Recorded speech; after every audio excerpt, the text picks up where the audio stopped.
Chapter 1. Jiang Pingji, General of the Federation, female, former commander of the 7th Army Corps. Why was there a prefix of former? Because she had died in battle. She clearly remembered that death had come very suddenly, and it had even caught her unprepared. However, there was also a benefit to this. At least before she could feel the pain of death, her consciousness had already been withdrawn from her body. There was a deafening roar in his ears, as if his eardrums were about to burst. The world was dyed red. The next moment, the scenery in front of her turned into silent darkness, and an indescribable chill swept through her soul. Although it was a little regretful to die like this. However, for many warriors, dying so painlessly was also a blessing. However, as an atheist who had always advocated science, she had never thought that people could still feel after death. What she didn't know whether to laugh or cry was that the pain she hadn't experienced before her death was actually experienced after her death. An indescribable pain came from all over her body. She, who usually never frowned when she was injured, almost couldn't help but howl. It hurt, and it was the kind of pain that made her see stars. This kind of pain left a deep impression on her. It was as if she was forced into a small box, and someone was constantly using external force to compress it inwards, reducing the space inside the box. Moreover, there seemed to be no end to this process. It was as if he would not be satisfied until he compressed her to the size of a palm. Suddenly, the bone-piercing pain seemed to have exceeded a certain extreme point, and something crashed into her head with a bang. Jiang Pingji couldn't help but want to curl up. The pain in her head even overshadowed the pain in her limbs. She didn't have the slightest bit of rationality or time to think about other things. It was as if other than the pain of explosion and tearing, there was nothing else. She didn't know how long the intense pain lasted. She even suspected that she had gotten used to it. An indescribable heat completely surrounded her. She felt like she had fallen into a boundless sea of fire, and all the water in her body seemed to be evaporating. Where am I? As this command popped up in her brain, she desperately wanted to open her eyes and look at her surroundings. Could it be that she had fallen into hell? However, things didn't go as she wished.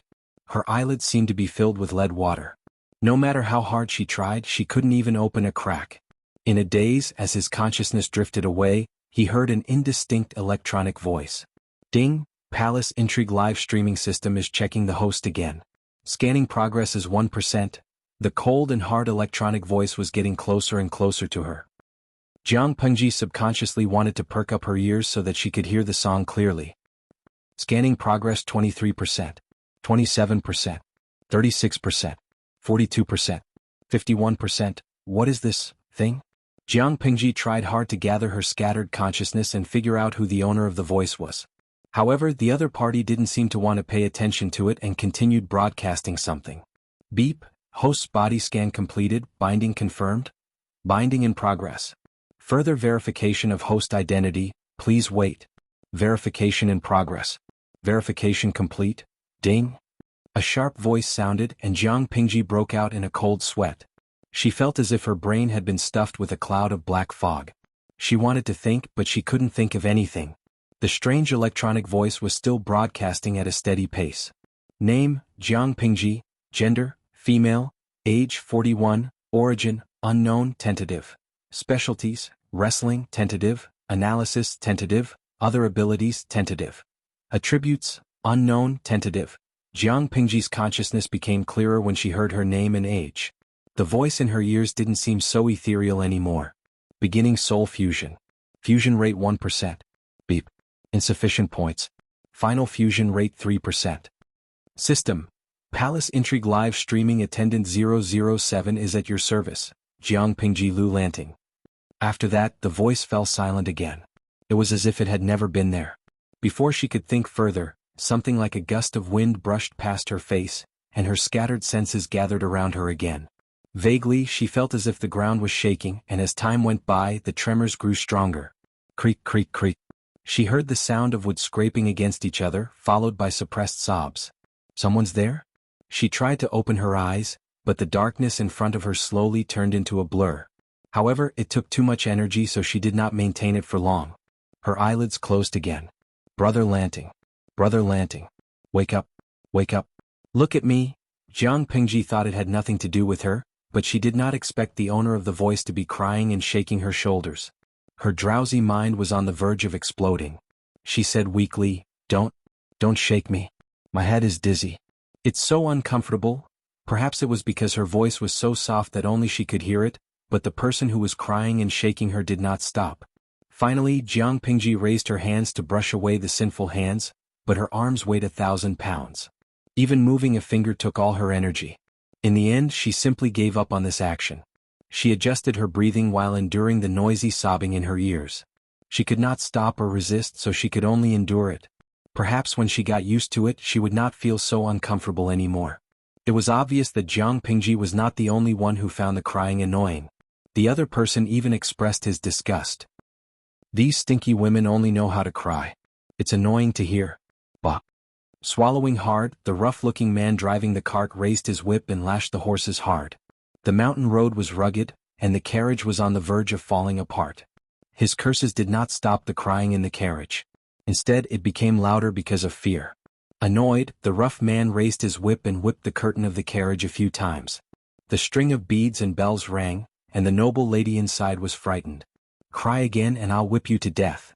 There was more than one carriage racing on the mountain road. There were 2 other carriages running behind, and they were not far from each other. If the carriage was driven on an unfamiliar mountain road, it was very likely that the carriage would be destroyed and the passengers would die. However, the driver was familiar with the road and knew the mountain road like the back of his hand. Moreover, they were in a hurry, so the 3 luxurious carriages looked like they were racing. Chapter 2. That's right. She's pretty, so what if she's a little delicate? Go. As he spoke, the coachman on the other carriage lashed out at the horse's butt. A crude man who doesn't understand pity.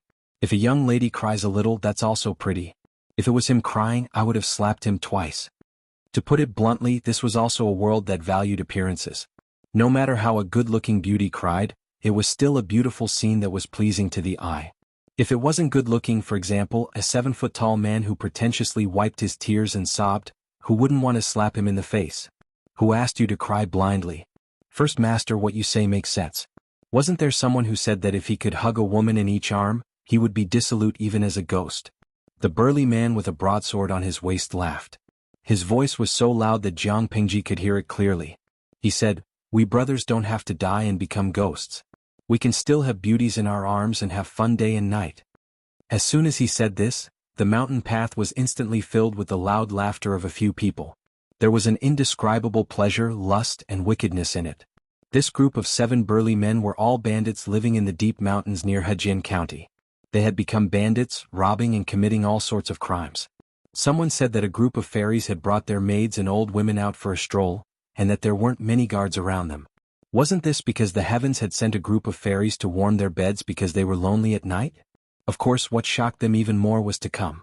These fairies were actually noble ladies of the gentry clans. Seeing the clan emblem on the carriage, these bandits felt their hearts tremble. Although beauty was attractive, they had to be alive to enjoy it. But when they thought of the high and mighty noble ladies who had to go pale and enjoy themselves under them, who wouldn't have the guts to do so? In the face of beauty and the temptation of profit, the group of ferocious bandits immediately raised the broadswords in their hands and finally reaped a great harvest. "Leader, why don't we just kill that sickly person inside and throw him out? It would be too unlucky if he died of illness on the way." The one who spoke was a crippled bandit.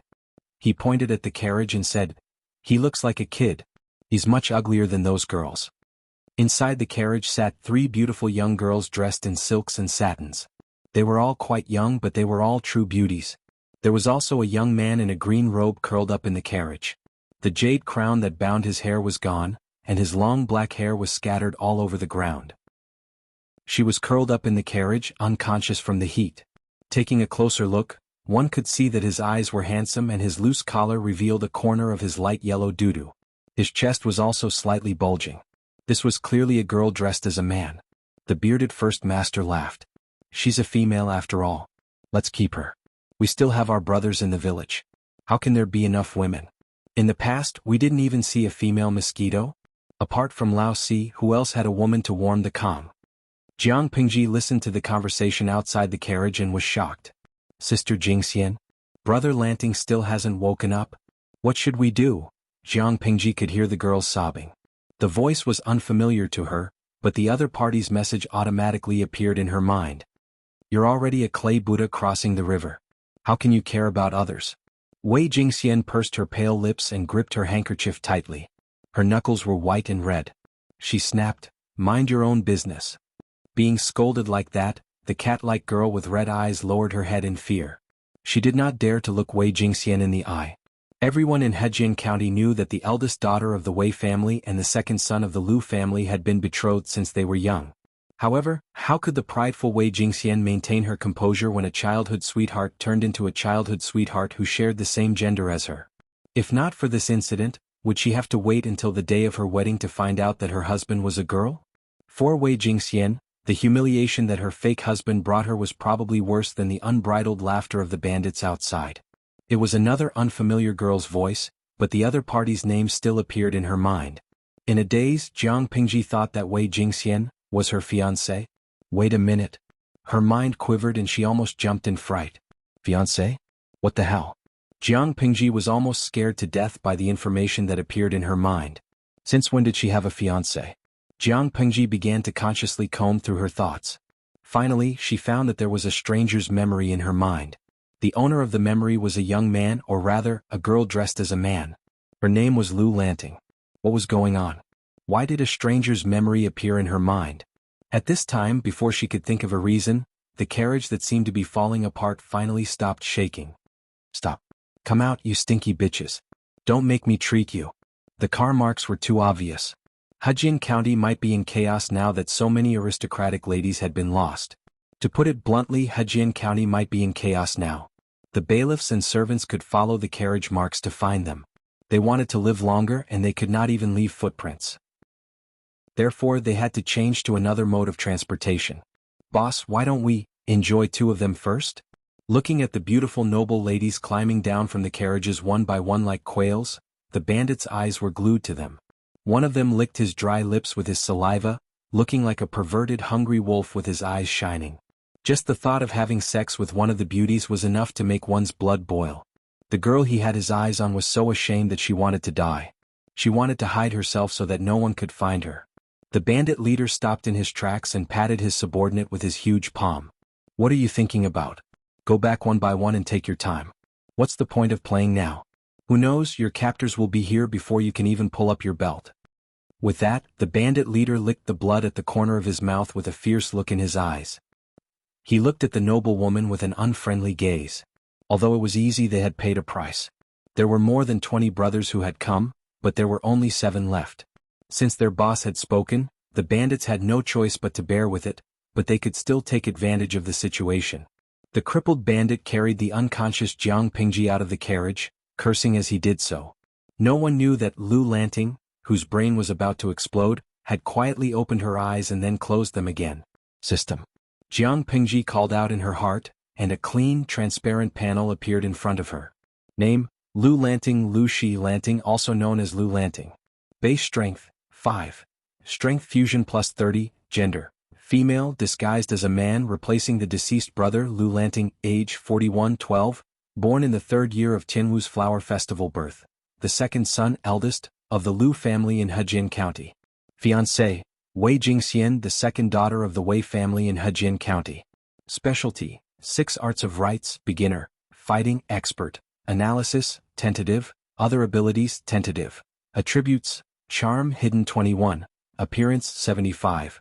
Channel, live stream, sufficient points, yet to be unlocked. Streamer level 1, as a woman from the future who had come from the information age, Jiang Pingji did not pay much attention to entertainment, but she knew that there was something extraordinary in her mind.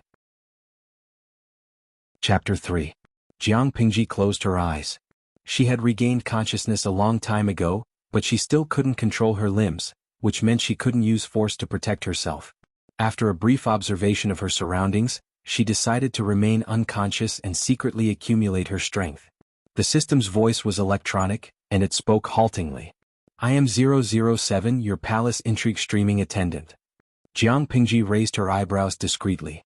There's another memory in my head that doesn't belong to me? Is that also your doing? It would be strange if she felt good to find a stranger's memory in her head the moment she woke up. Memories were the most private of secrets. What was the difference between an outsider's interference and flirting with a virgin? The system was silent for a moment, then it answered dutifully, Don't panic, host. That's the memory of the original owner of this body. For you, it's like a supplementary plug-in for playing a game. It can help you quickly understand this era and integrate into it. No matter how unhappy she was, Jiang Pingji knew she couldn't just fall out with the system. I remember that I'm already dead. She chose to change the topic. There were some things she had to clarify. From the commander of the 7th Army to a weak girl, she even accidentally entered an ancient world. Even if she had a strong heart, she still couldn't wrap her head around it. Was it that hard for her to just die? How crazy was the system? It didn't even let the dead go? It didn't respect the dead, hooked the souls of the dead, and continued to whip and use them. Was the system out of its mind? Her impression of the ancient era was simple and crude, barbaric. The system seemed to know what Jiang Pingji was thinking, so it quickly explained, everything is just a coincidence. It's not what the host thinks. It didn't have the ability to hook anyone's soul as it pleased. If it wasn't for Jiang Pingji's strong soul and the fact that she happened to appear in the space crack, the system wouldn't have chosen her. It could only be said that everything was just a beautiful coincidence. Jiang Pingji's eyebrows twitched as she listened to the system. She felt uncomfortable that her secrets were being peeped at. You said you're the system? Yes, its full name is Multidimensional Palace Intrigue Streaming System. You're the only streamer I need to serve. The system replied in a businesslike manner. As the host, your mission is to start a live broadcast. Broadcast how you became the queen of the world from an aristocratic family. Live stream, as an empress? If she had not closed her eyes, Jiang Pingji would have widened her eyes in shock. What the hell was this? She had no interest in it at all. That's it? Palace intrigue? Empress? Trash system, what use do I have for you? The system seemed to have seen through everything. Seeing that Jiang Pingji looked down on it, it could not help but say proudly, this is not an ordinary streaming system that deceives people, but a dimension. Please pay attention to these two bolded words.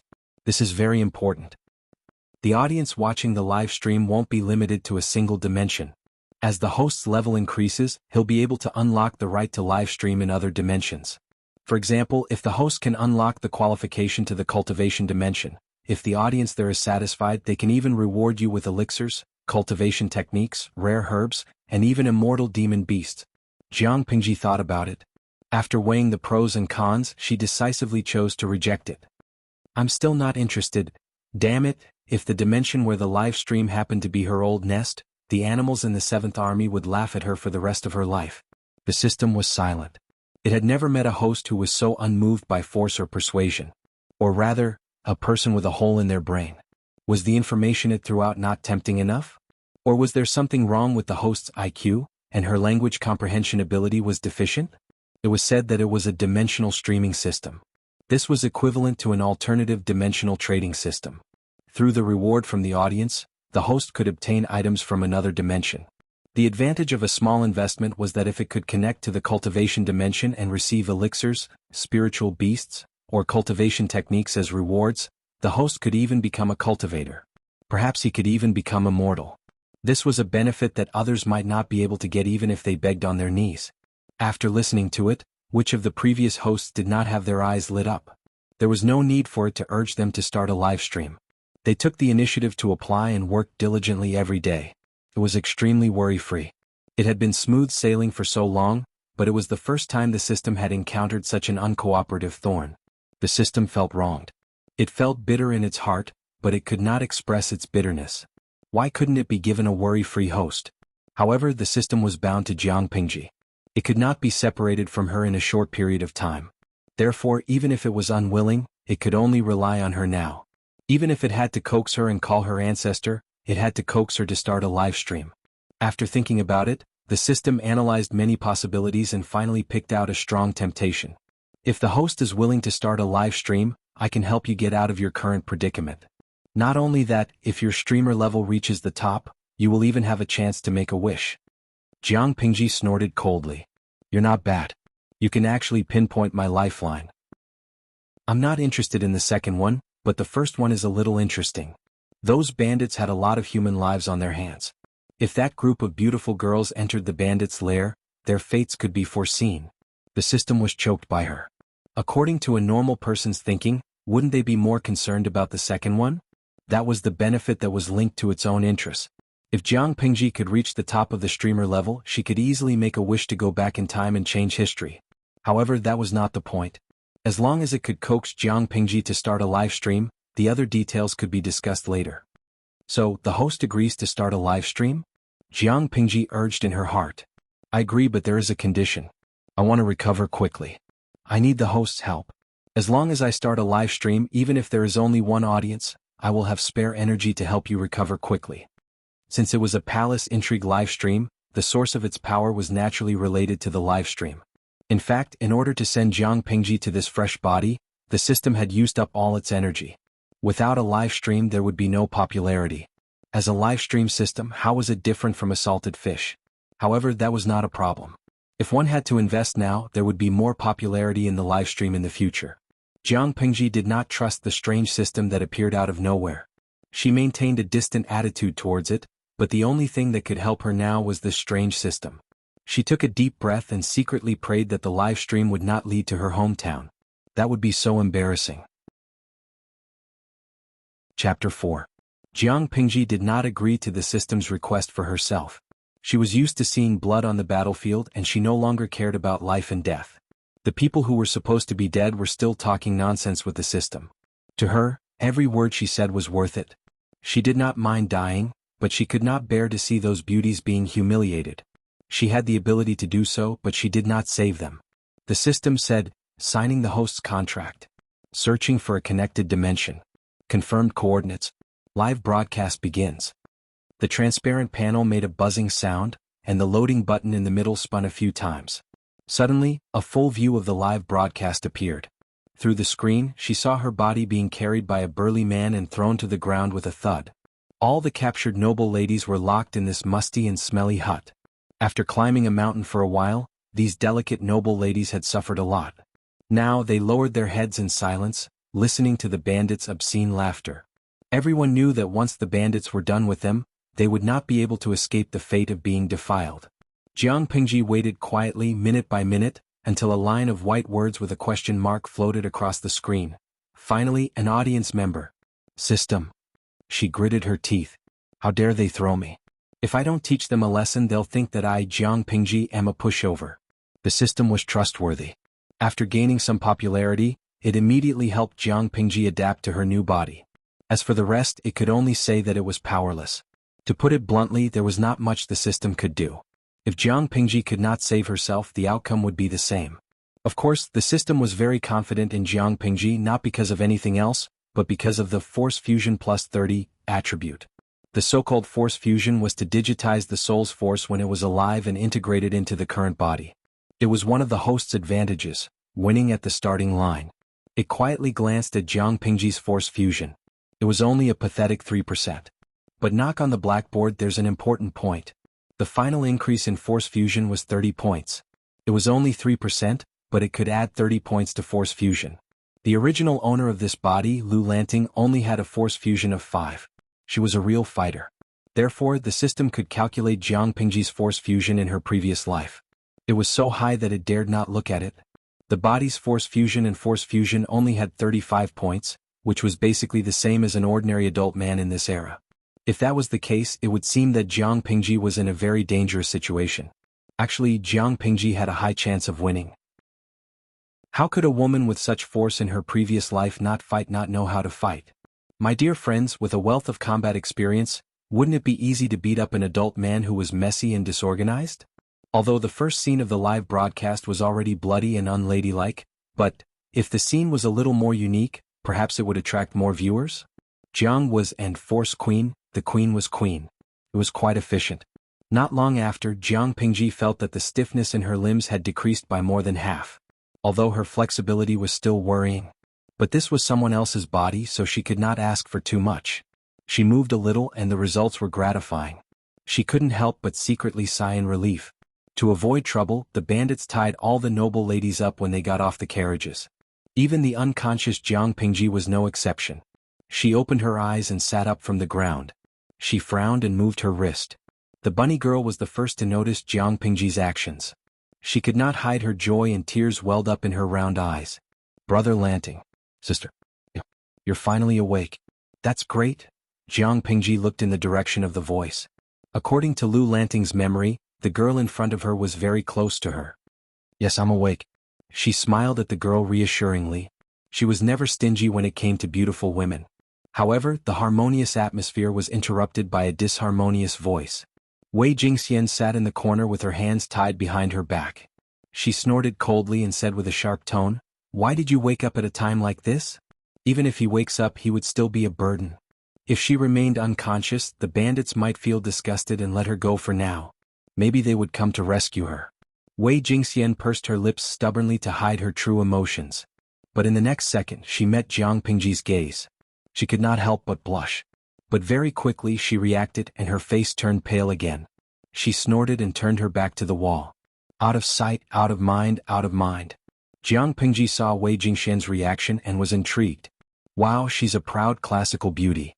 Jiang Pingji's cuteness was on point. Jiang Pingji did not have many hobbies in her life, but there was one thing she could not bear to change. She was obsessed with beautiful women. At that moment, a white message with a string of question marks appeared on the screen. It was sent by the first audience member who did not seem to understand what was going on.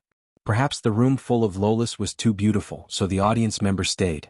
The rabbit girl looked at Jiang Pingji hesitantly, then at the sulking and ignoring Wei Jingxian. She was caught between a rock and a hard place. At that moment, Jiang Pingji tried to twist her wrist. The rabbit girl saw her move and said sadly, "Brother Lanting? Even though you're my sister, I'm still used to calling you that. Those bandits tied me up so tightly that I couldn't untie it." Jiang Pingji secretly rolled her eyes. If she could not even break free from such simple restraints, how could she be the leader of the 7th Division? It was just a simple training course and even a child who had just started school could break free. However, she did not let go immediately. Instead, she chose to maintain her original state. "Don't be afraid, your brother is here." After saying that, there was some muffled laughter in the room, as if mocking Jiang Pingji for overestimating herself and calling herself brother. Jiang Pingji did not take it to heart. As one of the lambs waiting to be slaughtered, her words were laughable. However, Shangguan, who was only 11 years old, was just a child who had just been weaned and needed to be comforted. "But I'm still scared," sob. "I'm scared." Shangguan was a little girl who liked to show off. She was the eldest daughter of the Shangguan family and the treasure of the family. She had been pampered since she was young and had never suffered such grievances. For the poetry outing, she had specially styled her hair into a cute double-ringed bun. Now that her hair was messy, she looked very pitiful. Chapter 5. Not only was Shangguan not comforted, but she cried even more pitifully. Low sneers and disdain came from the surroundings, mocking her for overestimating herself. Wasn't Lu Lanting a complete loser? If he really had the ability, how could he have been scared by the bandits to the point of having a fever that wouldn't subside? Jiang Pingji glanced at them and directly translated the inner thoughts of the noble ladies. She couldn't refute it. Who asked the original owner to be a fighter? Fighting 5 trash, no human rights. Calculating the time, Jiang Pingji estimated that the bandits would be wiped out soon. Jiang Pingji closed her eyes and thought of a plan.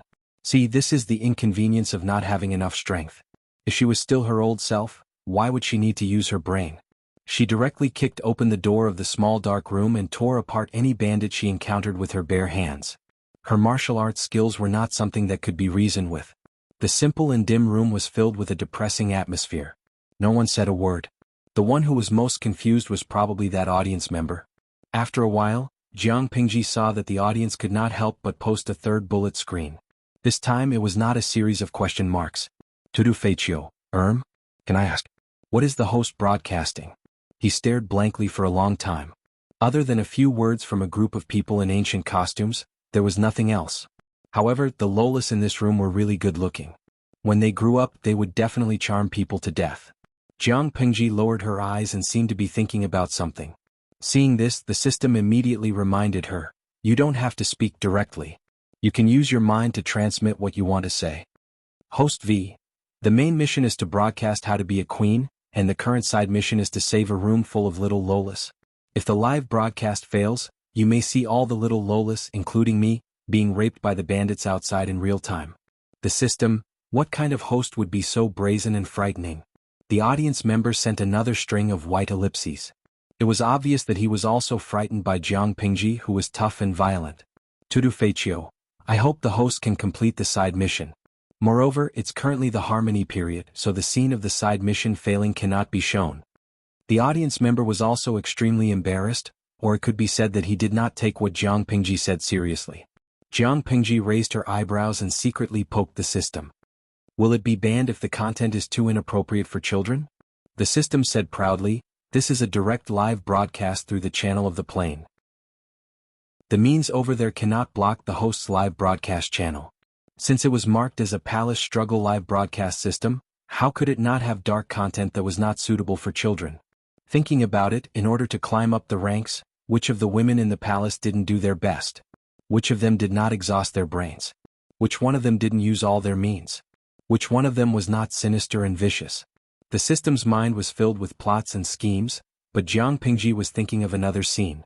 As someone who was used to seeing blood, she had a high degree of acceptance towards it. In her eyes, an ordinary scene might scare the audience on the other side of the live broadcast to tears, and it might even cause psychological trauma. As for the system's idea of broadcasting the internal fights, from the concubines to the Empress, when did she agree to that? Previously, he had only promised the system to start a live broadcast. As for the content of the live broadcast, there was no specific scope. It was true that Jiang Pingji advocated force, but she was not a simple-minded person in the eyes of others. Only those who had stayed in the 7th Corps and deeply experienced Jiang Pingji's means would know that when she was evil, she could even do evil to herself. While they were talking, Jiang Pingji heard a burst of dense footsteps coming from afar. She secretly counted the number of people. TSK, more than half of the bandits in the village had come. The rest of the people were either standing guard or were probably waiting.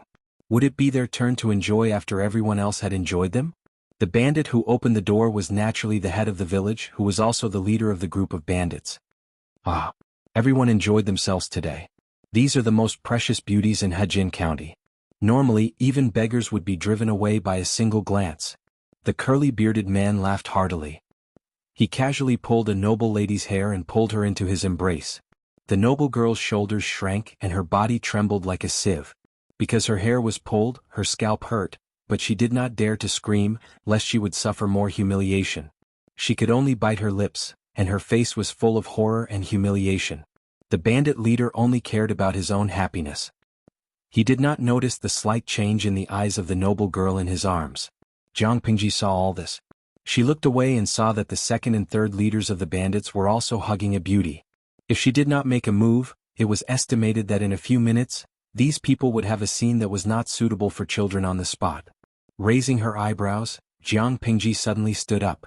Her slightly heroic face was full of playfulness, and she shouted to stop them.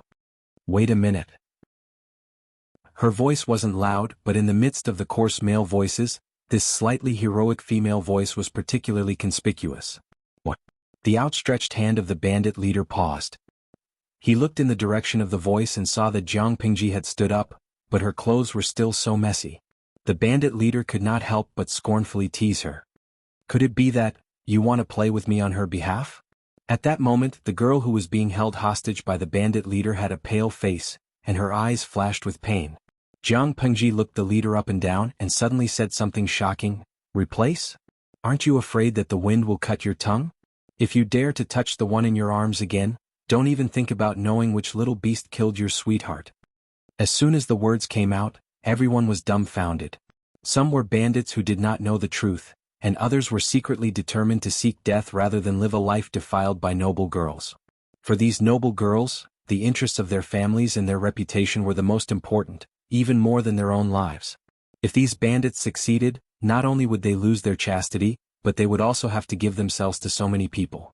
Not only would they lose face, but their families would also be humiliated. They could even guess that if this scandal were to spread, the unmarried girls and their families would also be despised. Only by mustering up the courage to commit suicide and preserve their chastity could one or two be saved. However, Jiang Pingji's actions attracted their attention, and they all forgot about seeking death. What? The noble girls looked at each other, not knowing what Jiang Pingji was trying to do. You stinky woman, what nonsense are you talking about? Our leader is wise and powerful. Who dares to touch his woman? A small bandit who did not understand but thought it was awesome chimed in and belittled Jiang Pingji, and at the same time flattered the bandit leader. Chapter 6. What did you say? The bandit leader strode forward, wanting to grab Jiang Pingji's collar and ask for clarification. She sidestepped and spun around, nimbly avoiding the hand that was reaching out in excitement. I don't like it when people touch me. Seeing that his hands missed, the bandit leader was slightly startled. He suppressed the excitement in his heart and grinned, revealing a mouthful of yellow teeth.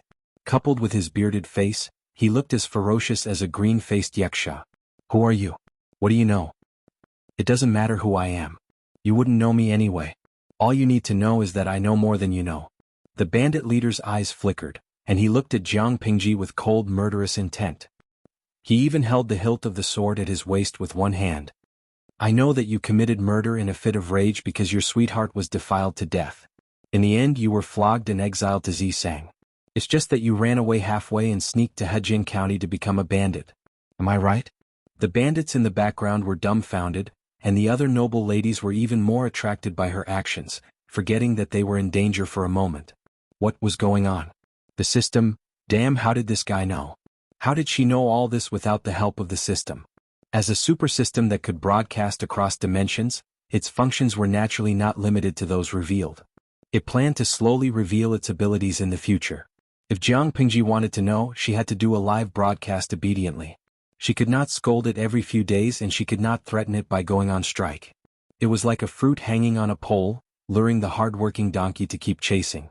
Jiang Pingji could use money to buy information from it as long as it was not highly confidential. She could buy it with money, including the past of the bandit leader. But it was poor now. Even if it wanted to help Jiang Pingji, it was powerless. So, the question was, how was this guy so sure that the bandit leader had such a tragic sweetheart? The leader of the bandits stared at Jiang Pingji coldly, then suddenly looked up to the sky and laughed. What nonsense. You haven't visited your mother in a long time, right? Jiang Pingji was not affected. She continued, you claimed to be a filial son but you were exiled and fled. You were even willing to become a bandit but you never went back to see her. Is that your filial piety? As if someone had pressed the pause button, the bandit leader's smile froze in a comical arc. In the end, he fiercely gritted his teeth and revealed his ferocious appearance. Oh, so you want to kill me now? He was like a cat whose tail had been stepped on. Other than scratching it a few times, what else could he do? Have you ever thought about your pitiful sweetheart when you committed such atrocities against a woman? Before she died, she was full of joy waiting to marry you. The room was silent, and the atmosphere was so oppressive that no one dared to breathe. Everyone couldn't help but peek at the bandit leader's face out of curiosity. There was a bold bandit who wanted to take advantage of a noble lady. The bandit leader drew out his long sword and almost cut off his nose. Ignoring the frightened bandit, he looked at Jiang Pingji coldly and asked, "Tell me, which animal did this?" Jiang Pingji smiled coldly. Her posture was so arrogant that she was like a queen sitting on the throne. "Is this your attitude when you ask for help? You are my prisoner. If you don't tell me, believe it or not, I will let a group of brothers gang up on you bitches one by one." The bandit leader had lost his patience because of Jiang Pingji's provocation. He almost couldn't control his explosive temper. Jiang Pingji didn't seem to be threatened at all. Her hands were tied, but she looked at ease as if she was the bandit in control of everything. "What are you laughing at?" Seeing Jiang Pingji smile, the bandit leader had an indescribable strange feeling in his heart. "I'm laughing at the same scene when your sweetheart was forced. The situation is so similar." Jiang Pingji's reputation as a devil spread throughout the 7th Corps. Many officers were deeply affected by her. In addition to her frightening strength, she was also known for her mouth. Strong and violent strength plus the max skill of poisoning people to death equals a moving killing machine in human form. If the troublemaker was in a good mood, he might be able to keep his body intact. If he was in a bad mood, he would live a life worse than death. As soon as the words came out, the bandit leader's anger, which was on the verge of exploding, was forcibly suppressed. He reached out and pushed the noblewoman forward. She directly fell into Jiang Pingji's arms, which made her pretty face blush. The bandit leader suppressed his voice and threatened, "How dare you lie to me? When I have enough fun with you, I will sell you to the brothel." "What? May I ask which part of what I said was false from the beginning to the end? If it was false, would you not dare to move?" Jiang Pingji smiled contemptuously. Her black hair, which was obviously to add to her feminine image, was set off by her charm. It was not the charm that attracted men, but the charm that attracted women. It was the kind that was a little bad but not too bad. It was full of seductive charm that tickled people's hearts. Even Wei Jingxian, who didn't want to talk to her at first, quietly turned around. Her eyes were filled with vague concern, confusion, and suspicion.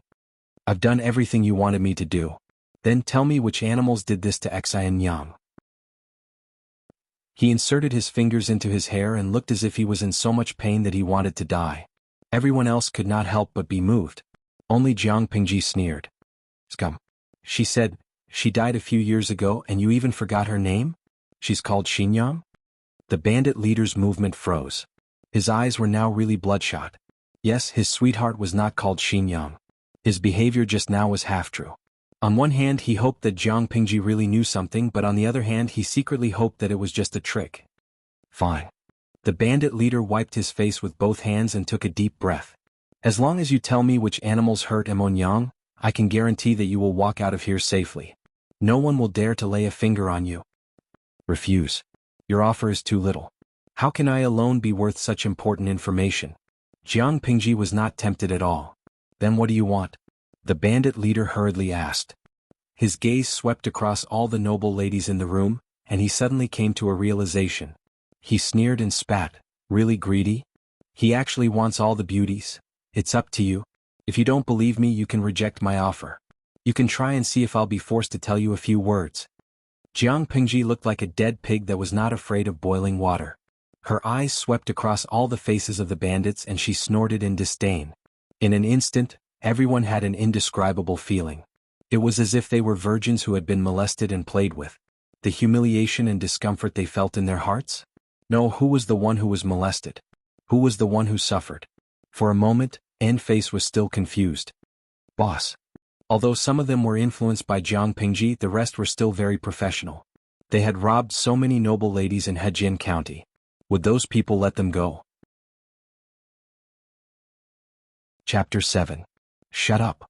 For the bandit leader, nothing was more important than finding out who killed Emon Yang. I'll do it. The people here were all fugitives who had turned into bandits. Who would really obey anyone? The bandit leader's actions had hurt the group's interests. Since that was the case, they might as well kill him and enjoy the beauties. They didn't have anyone they liked anyway. That B*TCH's tricks were no threat to them. As they thought about it, Jiang Pingji suddenly asked the second-in-command, whose eyes were flickering, "Do you want to know where your son was kidnapped?" Her beautiful eyes turned to another bandit. "Don't you want to know how many times your wife and brothers cheated on you?" The crowd was speechless. Now those who were tempted did not dare to act rashly. Unlike the bandit leader's secret past, many people in the village knew that the second-in-command had lost his son when he was young. They also knew that the second-in-command's body could still function, but he couldn't have a baby. Without a baby he was no different from a eunuch. Therefore his son was his last hope. It was very important. As for the fourth-in-command's wife cheated on him, some of the well-informed ones were laughing in their hearts. Apart from the blockheads and the fourth-in-command himself, the other brothers more or less knew about it. Not only that, some of them even went to visit. However, some of them laughed in their hearts, but soon they couldn't laugh anymore. The fourth-in-command didn't have any feelings for his wife, but he was very possessive. If he knew who had touched her, the consequences would be fatal. For a moment, everyone had their own thoughts.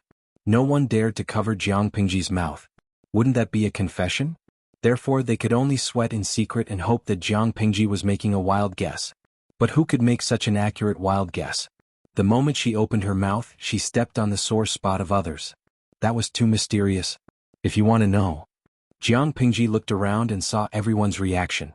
Then, in front of all the bandits, she easily broke the hemp rope that bound her hands. Suddenly, she smiled sweetly and said in a low voice, "One by one. There's no hurry." Jiang Pingji was still young, but her eyes were clear. Even when she was surrounded by a group of people, she did not have stage fright. It could be seen that she had a card up her sleeve. Looking at her clothes, it was obvious that she was either a rich or noble young master, daughter of a noble family. How could she know about ordinary people like them in advance? Without the possibility of investigating in advance, she hit the nail on the head with every sentence. For a moment, the same thought appeared in everyone's mind. Could it be that she's also a godly diviner? Some people who had heard a lot of news couldn't help but think of Dongqing dynasty's famous iron-mouthed man, Master Yuanjing. It was said that not only was Master Yuanjing knowledgeable, but he was also well-versed in the past and present. He could see through a person's identity and background with just a glance. With such a vague idea, there were naturally some bandits who were skeptical, including the two who were named. Or it could be said that they had no choice but to believe it, because Jiang Pingji directly stepped on their weaknesses and said nothing wrong. The second master missed his son so much that he was going crazy, and the fourth master could not tolerate any man touching his woman. At this point, the system vaguely guessed Jiang Pingji's real intention. She was not only buying time for herself, but also for the noble families who had been captured. At the same time, it was also the most vicious part of her plan, killing with a borrowed knife. The system almost burst into tears when it thought of that. With such a ferocious and powerful host, there was no need to worry about the throne of the Empress. The noble ladies were all asked to leave the small dark room in a daze. The bandits were still drooling over them, but they did not make a move. Although he hated those gazes compared to the previous embarrassing situation, it was much better now. Wei Jingxian secretly tugged on Jiang Pingji's sleeve, her eyes filled with suspicion and wariness. You? Jiang Pingji's heart skipped a beat. Is she starting to suspect me? She looked down and calmly met Wei Jingxian's gaze. I can protect Jing Er under the pear tree and I can do the same now. Wei Jingxian was very naughty when she was young. She once avoided the servants and climbed up a pear tree. She could not get down and cried for a long time. In the end, it was Lu Lanting who found her and coaxed her to catch her. In the end, the little girl was too plump, and Lu Lanting, who was a weakling, was forced to recuperate for 3 months. That was a secret that only Wei Jingxian and Lu Lanting knew. Not even her personal servants knew about it.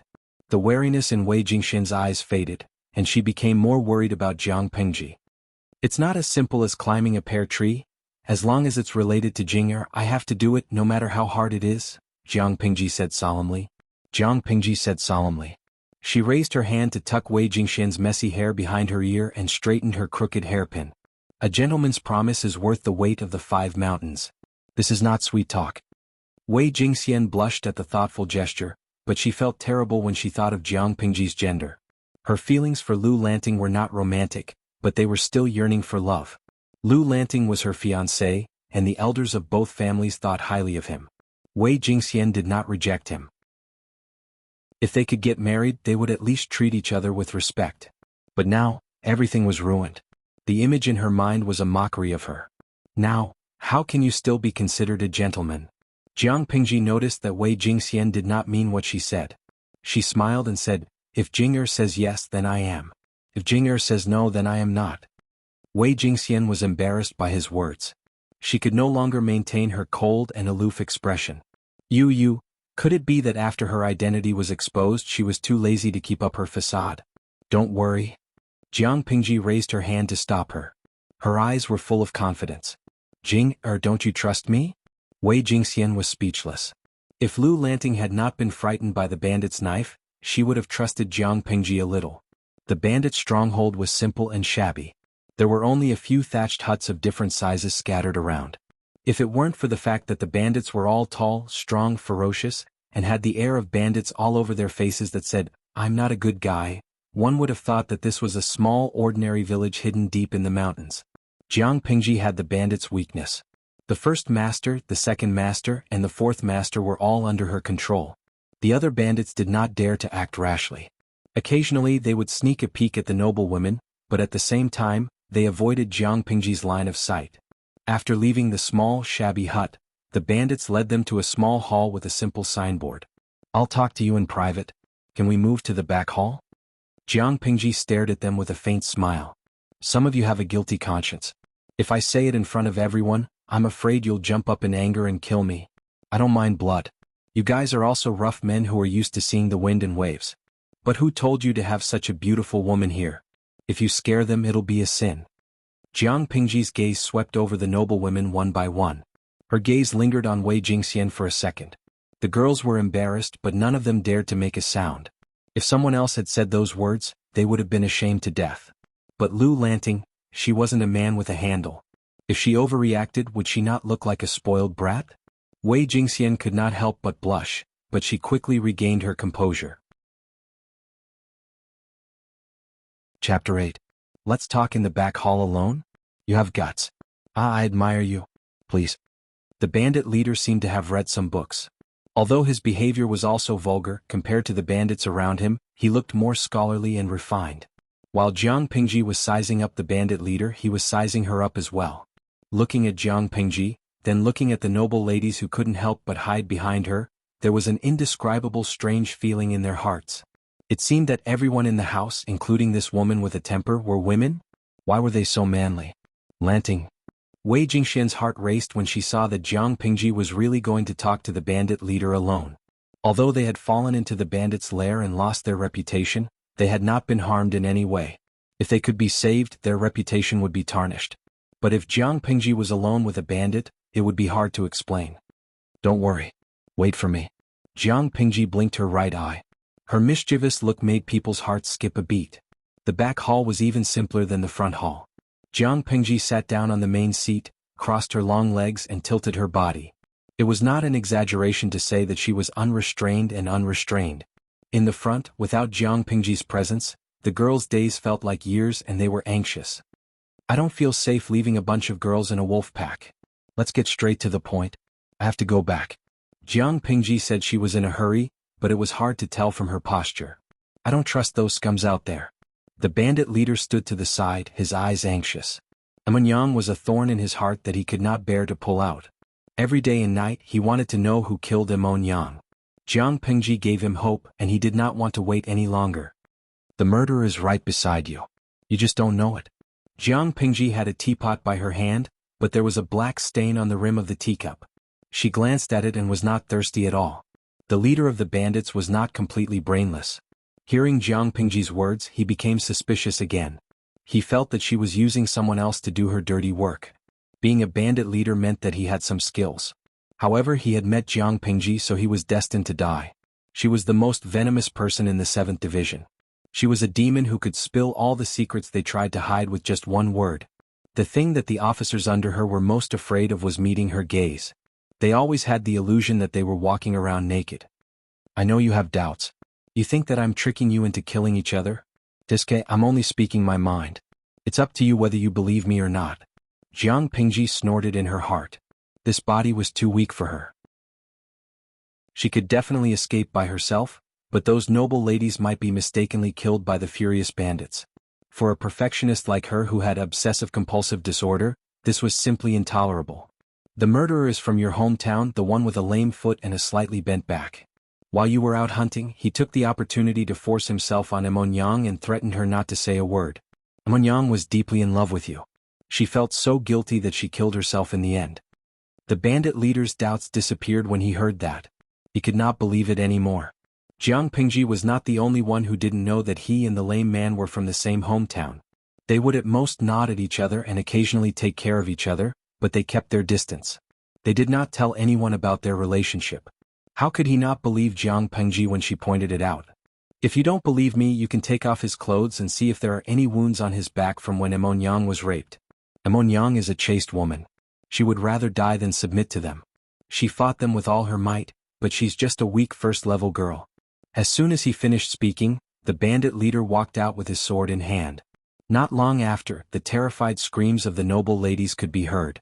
Smelling the stench of blood in the air, her plump lips curled up slightly as she said in a clear voice, "Next." The system was speechless. Even though it was an emotionless system, it still felt like it was going to explode at the sight of its host. The second-in-command walked in with a pale face. He looked at Jiang Pingji with a guarded expression. The leader had rushed out of the back hall and grabbed an inconspicuous man. Without a word, he tore off his clothes. His expression was deranged and his eyes were bloodshot. The sight of him sent chills down one's spine. The man had knelt down and begged for mercy. Somehow, the leader had provoked him and chopped off his head. Your son was so young when he went missing. Jiang Pingji was not affected by the screams of the noble ladies. She could smell the blood in the air and knew that the first stage of her goal had been achieved. You want to see him? Of course. Speaking of his son, the second-in-command's desire for his son took over. His eyes were sparkling. He was an idiot. He never did anything serious.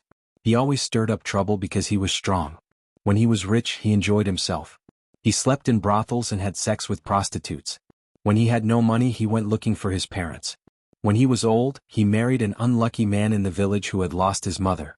After 2 years of marriage, he had a chubby boy. However, having a child did not calm him down. He continued to cause trouble every day. Once he kicked an iron plate. He was beaten up by a more powerful person. He even got kicked twice and fainted from the pain.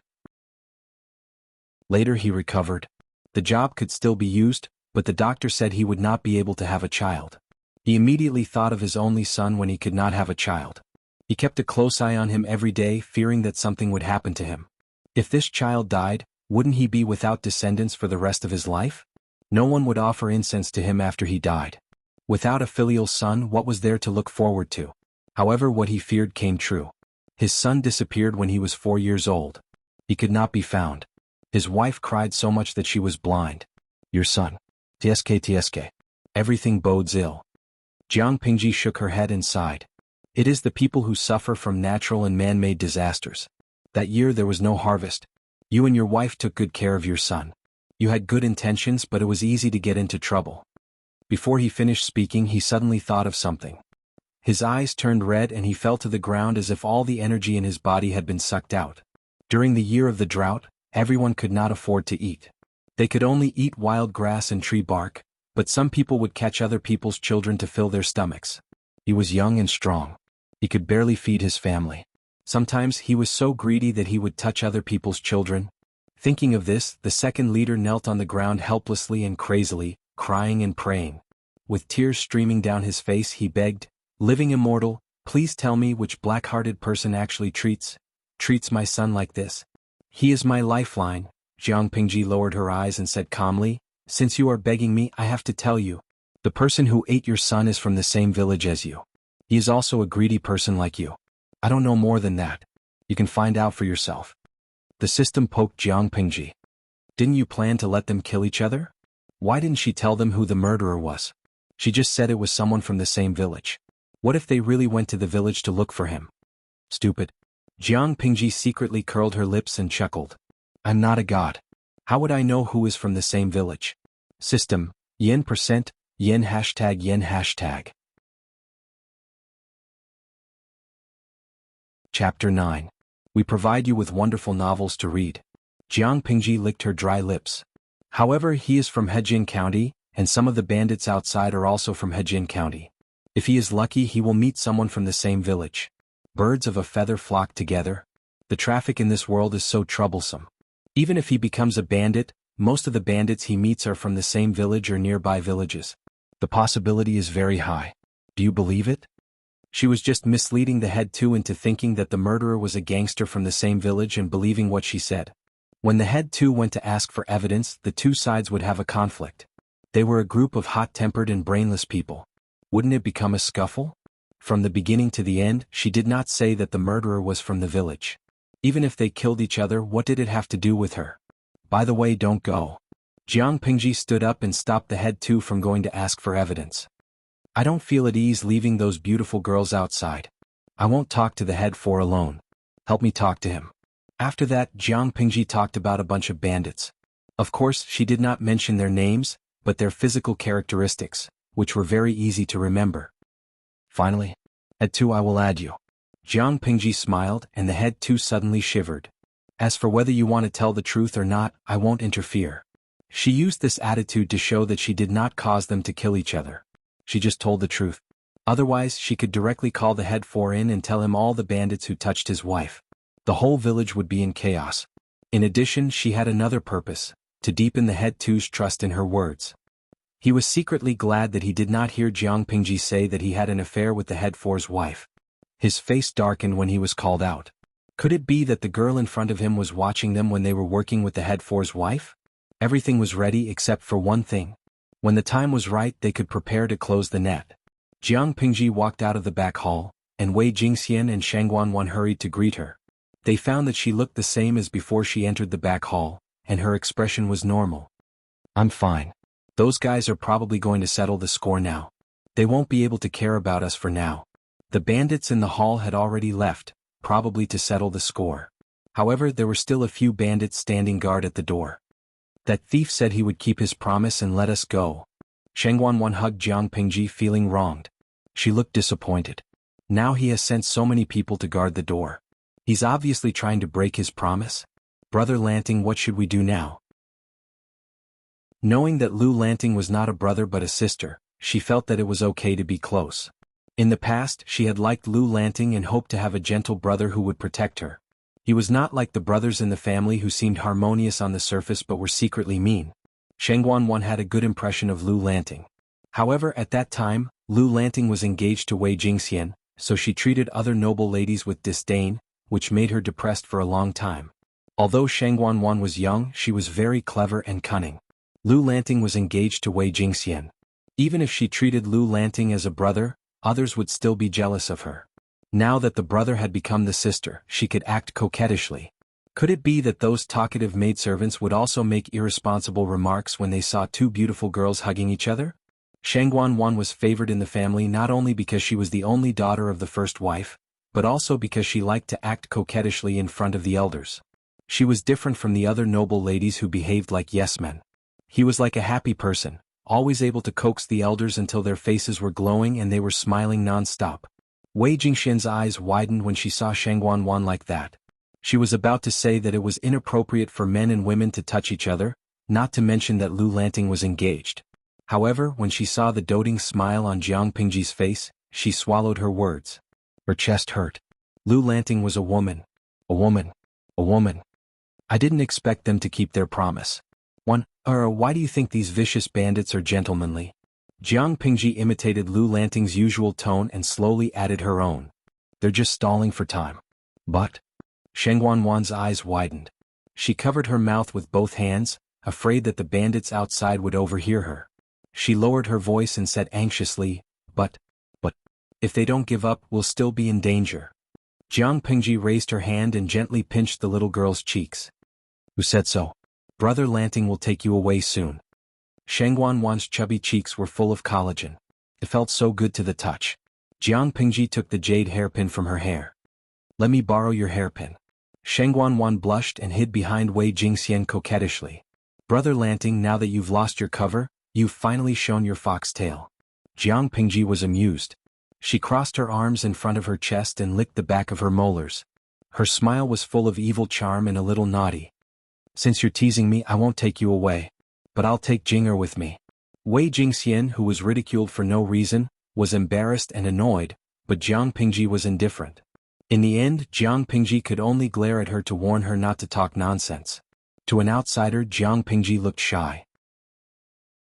If it was a man who was being glared at, his bones would have gone limp. Needless to say, there really was a person whose bones had gone soft. But it was not a bandit. It was Tudu Feiqiu, a member of the audience. As a member of the audience, Tudu Feiqiu tipped Jiang Pingji 520 lollipops to show his presence. Tudu Feiqiu, that little girl is so cute. I almost fell off the computer table. 520 lollipops? What the hell? Jiang Pingji frowned and poked the system. What's that? The system was speaking in an electronic voice, but it spoke very quickly. Jiang Pingji could feel its excitement and joy. It was so excited that it was incoherent. Tipping. This is the first time you've tipped in your life. Remember to thank the audience for tipping. One audience member only had one popularity point, and they could only accumulate it once a day. In other words, no matter how many times an audience member entered the channel, they could only accumulate one popularity point a day. But tipping was different. One lollipop was worth one streaming coin, and it could bring one popularity point. 520 lollipops was equivalent to 52 popularity points. Jiang Pingji could get half of it and the other half belonged to the system. Thank you? Jiang Pingji raised her eyebrows and asked bluntly, You haven't been infected by a virus, have you? Oh, that's a matter of manners. The system thought of Jiang Pingji's cruel behavior and regretted it. The host was a person of her own will. Rudely exposing the system, she rolled her eyes. But all I hear is your flattery. Her confrontation with the system was carried out in secret, so the audience member Tudu Feiqiu did not know. Chapter 10. Looking at the room full of noble ladies who regarded her as their backbone, Jiang Pingji stopped fooling around and became more serious. Her tone was firm. All of you wait patiently. When the time is right, we will be able to leave. Those thieves will be fighting amongst themselves soon. Playing with the hairpin that Shang Guanwan had lent her, Jiang Pingji became more and more dissatisfied. This was not a gold or silver hairpin, but a bright and pure jade hairpin. Even if she didn't know much about it, she knew that it was very valuable. In her hand, the hairpin felt warm and smooth to the touch, and the style was lively and cute, which showed the care of the person who gave it. Although this jade hairpin was expensive, it was not as easy to use as a golden hairpin. At least it was not sharp enough. Shang Guanwan sat beside her and rested her chin on her hands. Brother Lanting, do you like this hairpin? I don't like it. Jiang Pingji looked up at the little girl and said honestly, it's not sharp enough to kill. Sheng Wanwan's face turned pale. She recalled the bloody scene of the bandit leader chopping off someone's head. She could not imagine Lu Lanting to be such a cruel person. She muttered, Brother Lanting, don't let me see you chop off someone's head. Jiang Pingji didn't know whether to laugh or cry. She rolled her eyes and smirked. How can your hairpin cut people? The most I can do is stab it in the throat. After saying that, she made a feint, scaring Sheng Wanwan so much that she jumped up like a startled rabbit. She immediately ran far away and hid behind Wei Jingxian. Other than the two ladies who were close to Lu Lanting, the rest of the noble ladies sat further away from Lu Lanting. Some of them tidied up their messy hair and clothes, but none of them approached Lu Lanting to talk. They did not interact much with Lu Lanting and some of them did not even know her. This is for you. How could Wanner's hairpin hurt anyone? Wei Jingxian's feelings towards Jiang Pingji were very complicated. However, after this incident, the two of them had gone through thick and thin together. They shared the same revolutionary feelings. She handed over a palm-sized, gorgeous dagger decorated with gold, silver, and jade. Jiang Pingji took it and thanked her in a low voice. She did not ask why she had a dagger with her. But that was not the point. She knew that Wei Jingxian had intended to use the dagger to end her own life. How could a noble lady in Hejian County tolerate such humiliation? Deske women in ancient times were like this. They could easily commit suicide for the sake of their reputation and integrity. Jiang Pingji looked at the small and exquisite dagger and felt an indescribable annoyance in her heart. However, seeing that the dagger was still sharp, her mood was slightly better. Looking at the time, it should be about time. You and Wanner go to the back hall and wait. I'll go deal with the guy outside. The scene will be a little bloody, I'm afraid you guys can't take it. Of Jiang blood. Wei Wan Yu, Jiang can, S1 can Jiang as if she could. Of the Yu, the will you, the you can you, Wei. Jiang you Wei you. The Jiang about Chen the outside. The of Jiang Yun Qing was. It outside. She could su at su gu gu shin at tang yu. At that moment, the bandits outside exploded one by one, just as Jiang Pingji had expected. The situation was like this. The bandit boss could finally avenge his lover, and it could be said that one of his worries had been resolved. But now that he had gotten his revenge, his heart felt empty. He needed some time to calm down. But the brothers around him did not know what to do. They continued to make noise louder than 500 ducks. The second and fourth brothers looked like they were cross-eyed. The other brothers spoke one after another, but they all agreed on the same thing. They could not let go of the beauties. They were bandits. What did they need to keep their word? However, the consequence of not doing anything about it was that the second in command killed two of his brothers from the same village out of anger because of what he saw as abnormal emotions. You're crazy, second brother? The others did not expect the argument to turn out this way. I'm not crazy. They ate my son. I want them to pay with their lives. In the beginning he didn't believe it either. However, when he asked again and again, the other party revealed a flaw and stuttered, which made him more and more suspicious. During the argument he was so angry that he killed someone. The fourth leader tried to stop him, but he was pushed away. Driven by anger, he said, Fourth brother, why are you still speaking up for them? Serves you right to be cuckolded by your wife. Serves you right to be cuckolded. Both of them slept with your wife. Do you understand? As soon as he said that, there was silence. No one dared to look at the fourth leader's face. The second leader looked around. He was in a very unstable state. He pointed at several people. He and he. These people all slept with your wife. Are you angry? You're a man. Are you angry? These two beasts made me lose my family. What's wrong with me killing them? My poor son. He died so miserably. Those who were pointed out were so scared that they took a step back. Their faces turned pale. How could they not understand such a reaction? They really had ulterior motives. The fourth leader's face turned green. On the other side, Jiang Pingji covered the bandit's mouth with one hand and stabbed him with the dagger. Blood splattered. The bandit did not even make a sound. He was already dead. In the darkness, she was like a gust of wind shuttling in the night. Wherever she went, there was no movement. Hiding in the dark, she blended in with the night. She used her breathing technique to greatly reduce her presence. Even her breathing was so light that it was almost inaudible. Fortunately, this body did not have the habit of wearing makeup. Otherwise, the fragrance on her body could expose her existence. In fact, the system felt that Jiang Pingji was overthinking. These bandits were all outlaws with strength and courage. If they were so strong, they would have found another way out. Why would they become bandits? They would go out from time to rob people to survive? The system had no emotions. It was not moved by Jiang Pingji's killing. At most, it muttered that the host was not right and her methods were cruel. But we can't ignore the fact that there is an audience watching the live stream. What the hell is going on? Jumping from an ordinary romance to a horror film? Jiang Pingji killed the bandits one by one with a cold face. Not only was she fast, but she was also very professional. She only needed one slash to kill someone. The victim did not even have time to react.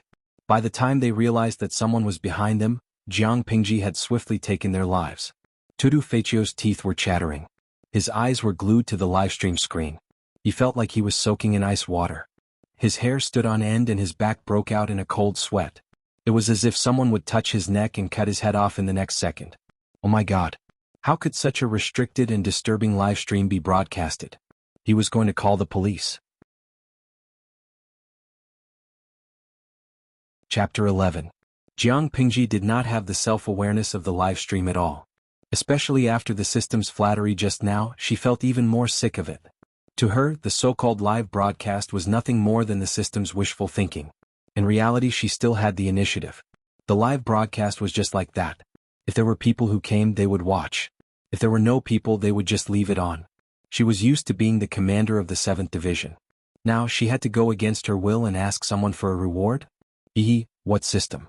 Scram to the side. Lu Lanting's body was still young, but Jiang Pingji's strength was astonishing.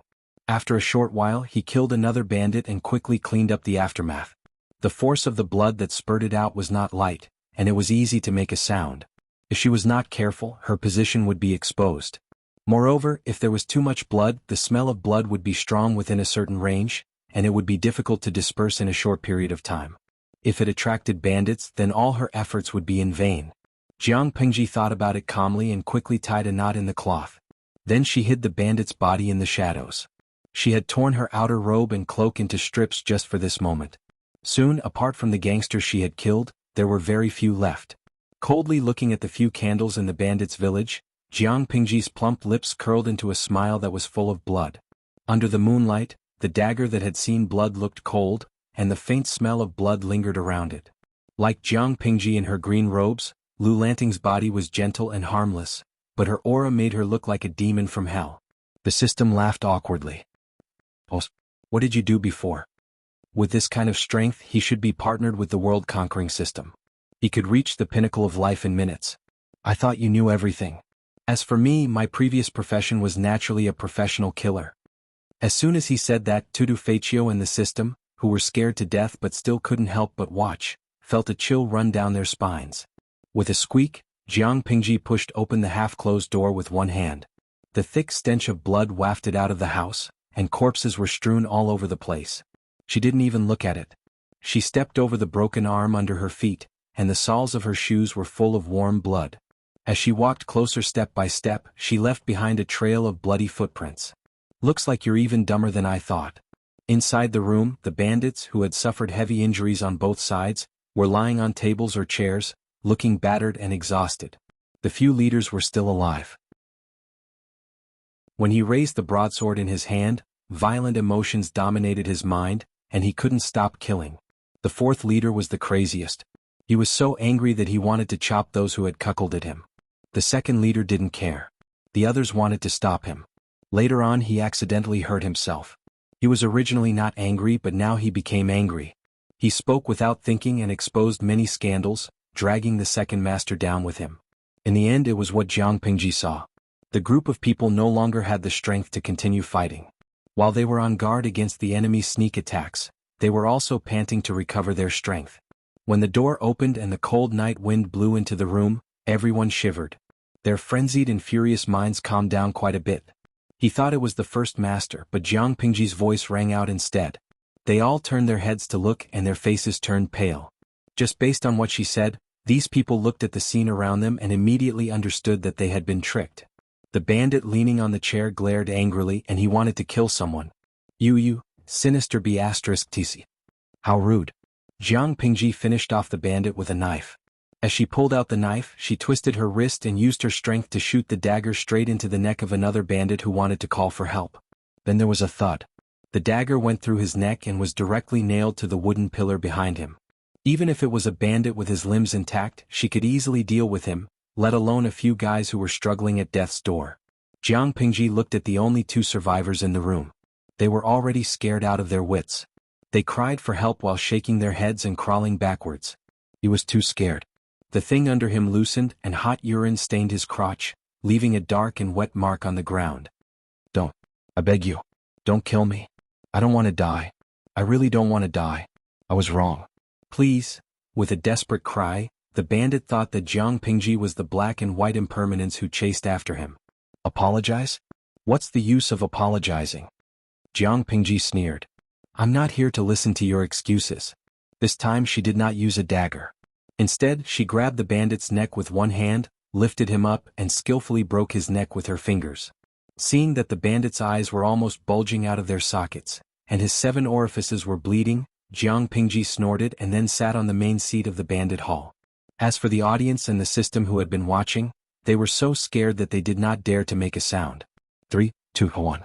Jiang Pingji said in her heart. The heavy and messy footsteps were getting closer and closer. The bandit boss rushed in and was shocked by the dead people in the room. He looked at Jiang Pingji's cold eyes and saw her playing with a dagger. Her body was lying on the main seat covered with animal skin. Do you know what I hate the most? Kidnapping. You should be aware of this when you fall into my hands. You. The bandit boss looked at the corpses in the room incredulously, especially when he saw a few of them died miserably. He could not help but take a few steps back as if he had been hit by a big hammer. You lied to me? Tiske, it sounded like she was the main heroine who was fooled by a scumbag.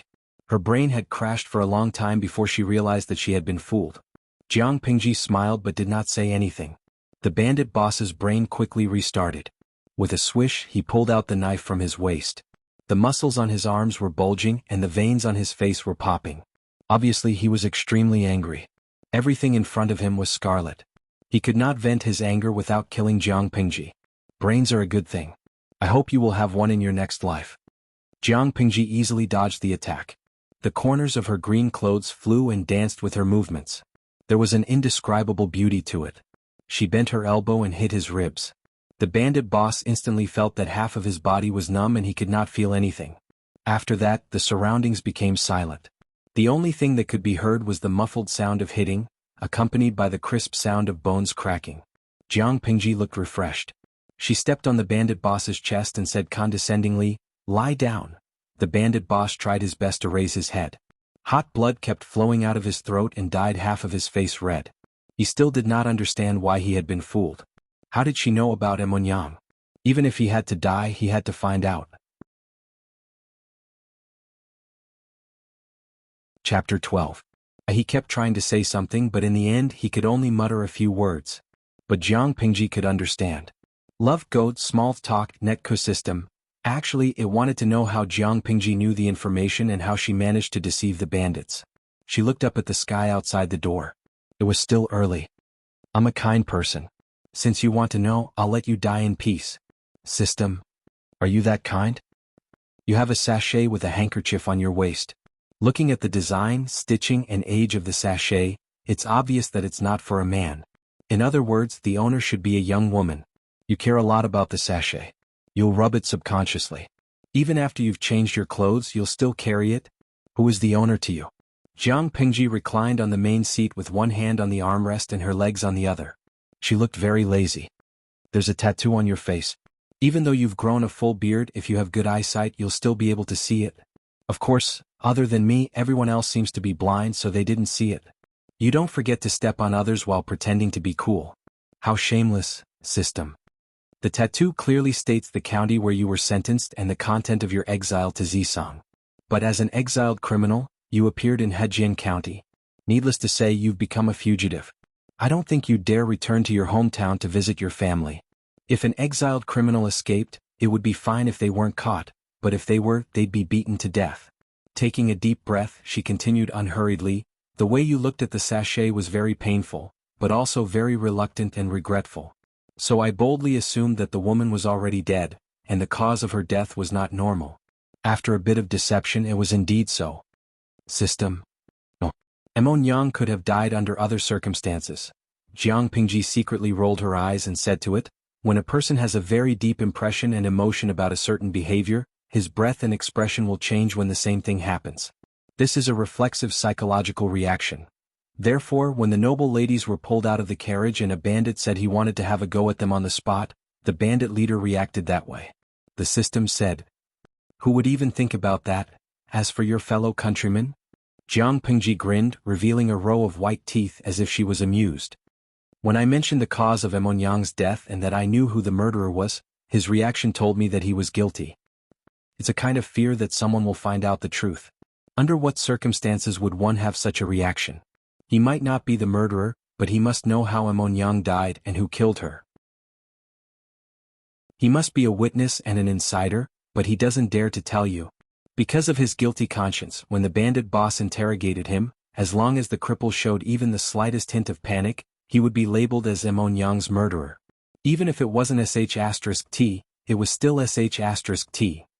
Based on the bandit leader's reaction when he mentioned Emonyang, Jiang Pingji believed that he would not give the cripple any time to explain. As long as he killed the cripple on impulse, the case would be sealed. As for how I know there's evidence on the cripple's back, it's because his clothes are disheveled and I can see his old scars. Unfortunately, he was the one who carried Jiang Pingji down from the carriage, so it was not difficult to spot the scars. Scratches or scars left by sharp weapons on his back can be easily assumed to have been left behind after the battle. But that's only possible if the battle was intense. She did not know when the cripple got those scars, but it gave her an opportunity to make a fuss. How could Jiang Pingji be labeled as a cruel demon by the soldiers of the 7th Army? Other than her strength, it was also because of her mouth. No one wanted to walk around in front of their superior and have them know what they ate and drank in the morning, whether they slept alone the night before, whether they had any weird habits when they slept, whether they cheated on someone. Just thinking about it made them wish they were dead. Because of Jiang Pingji's cruelty, the soldiers of the 7th Army, from the officers to the soldiers, always had the best hygiene and appearance. As for the second leader's son, when you brought him here, I saw a row of children's shoes drying in front of a thatched hut. Jiang Pingji gestured and continued, the size of the shoes should be that of a 4 or 5-year-old child. One of the shoes was very old, but it was washed clean. The soles were worn, which meant that someone had worn them before. The rest of the shoes were new and smooth without any traces of wear. Jiang Pingji was amused. She laughed and said, your second leader was drooling over women, but he still remembered to take those shoes back. TSK. There must be a reason. That's why I think he had a son, but he's dead. It was possible that he had been kidnapped and sold, or that he had been taken away by a wild beast. However, since Jiang Pingji wanted them to kill each other, she had to choose the most tragic way. The more the fourth leader loved his son, the more tragic his son's death was, and the harder it was for him to control his emotions. In Lu Lanting's memory, there had been 2 years of drought, so she decided to use the reason of the son's death as food. It was a provocative enough reason. After confirming that, it was up to her how she wanted to bullshit. Regardless of whether her speculation was correct or not, she had to look confident. She had to make people believe that she was telling the truth. Not only that, but the reaction of the person in question would also help her speculate and make her story as close to the truth as possible. When the leader of the bandits said that his lover was Xin Yang, his breathing did not change much, so Jiang Pingji knew that he was lying. She tested him and sure enough it was true. From this, it could be seen how good Jiang Pingji's lying skills were. She felt so comfortable that she changed her position and continued to lie down. She even stretched and yawned. It's even simpler for the fourth leader. There are traces of a woman living in this village. Among all the bandits, only the fourth leader is well dressed, or rather has a woman taking care of him. However, due to his passion for sex, his relationship with that woman is worrying. As for why I think that the woman might have an affair with another man, Jiang Pingji shrugged. The first thing she said was dirty and violent, but she had no self-awareness. First of all, this is a bandit's den. A group of hot-blooded adult men gather together.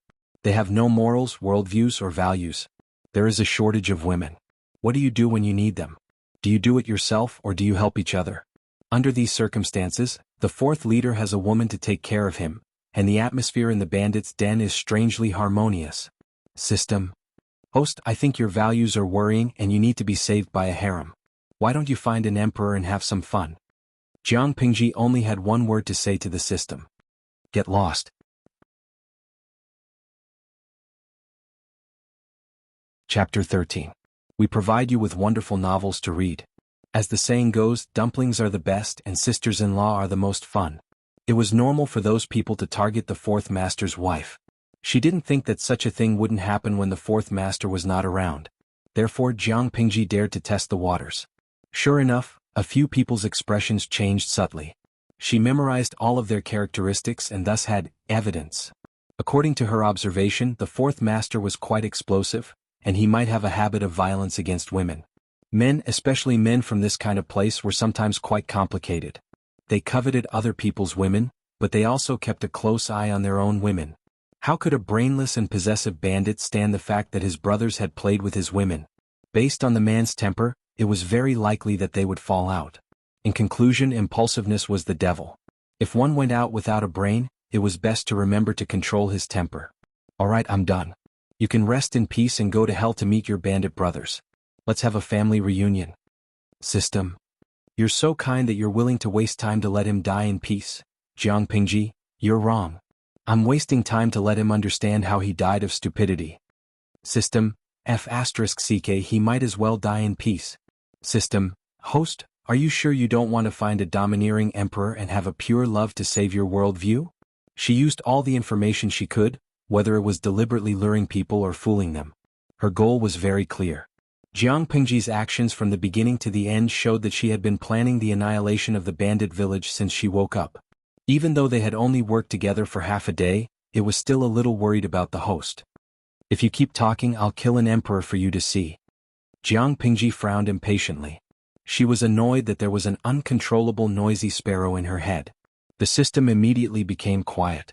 At that moment, Tudu Feichio, the only spectator who had been silent for a long time, silently sent a bullet scream.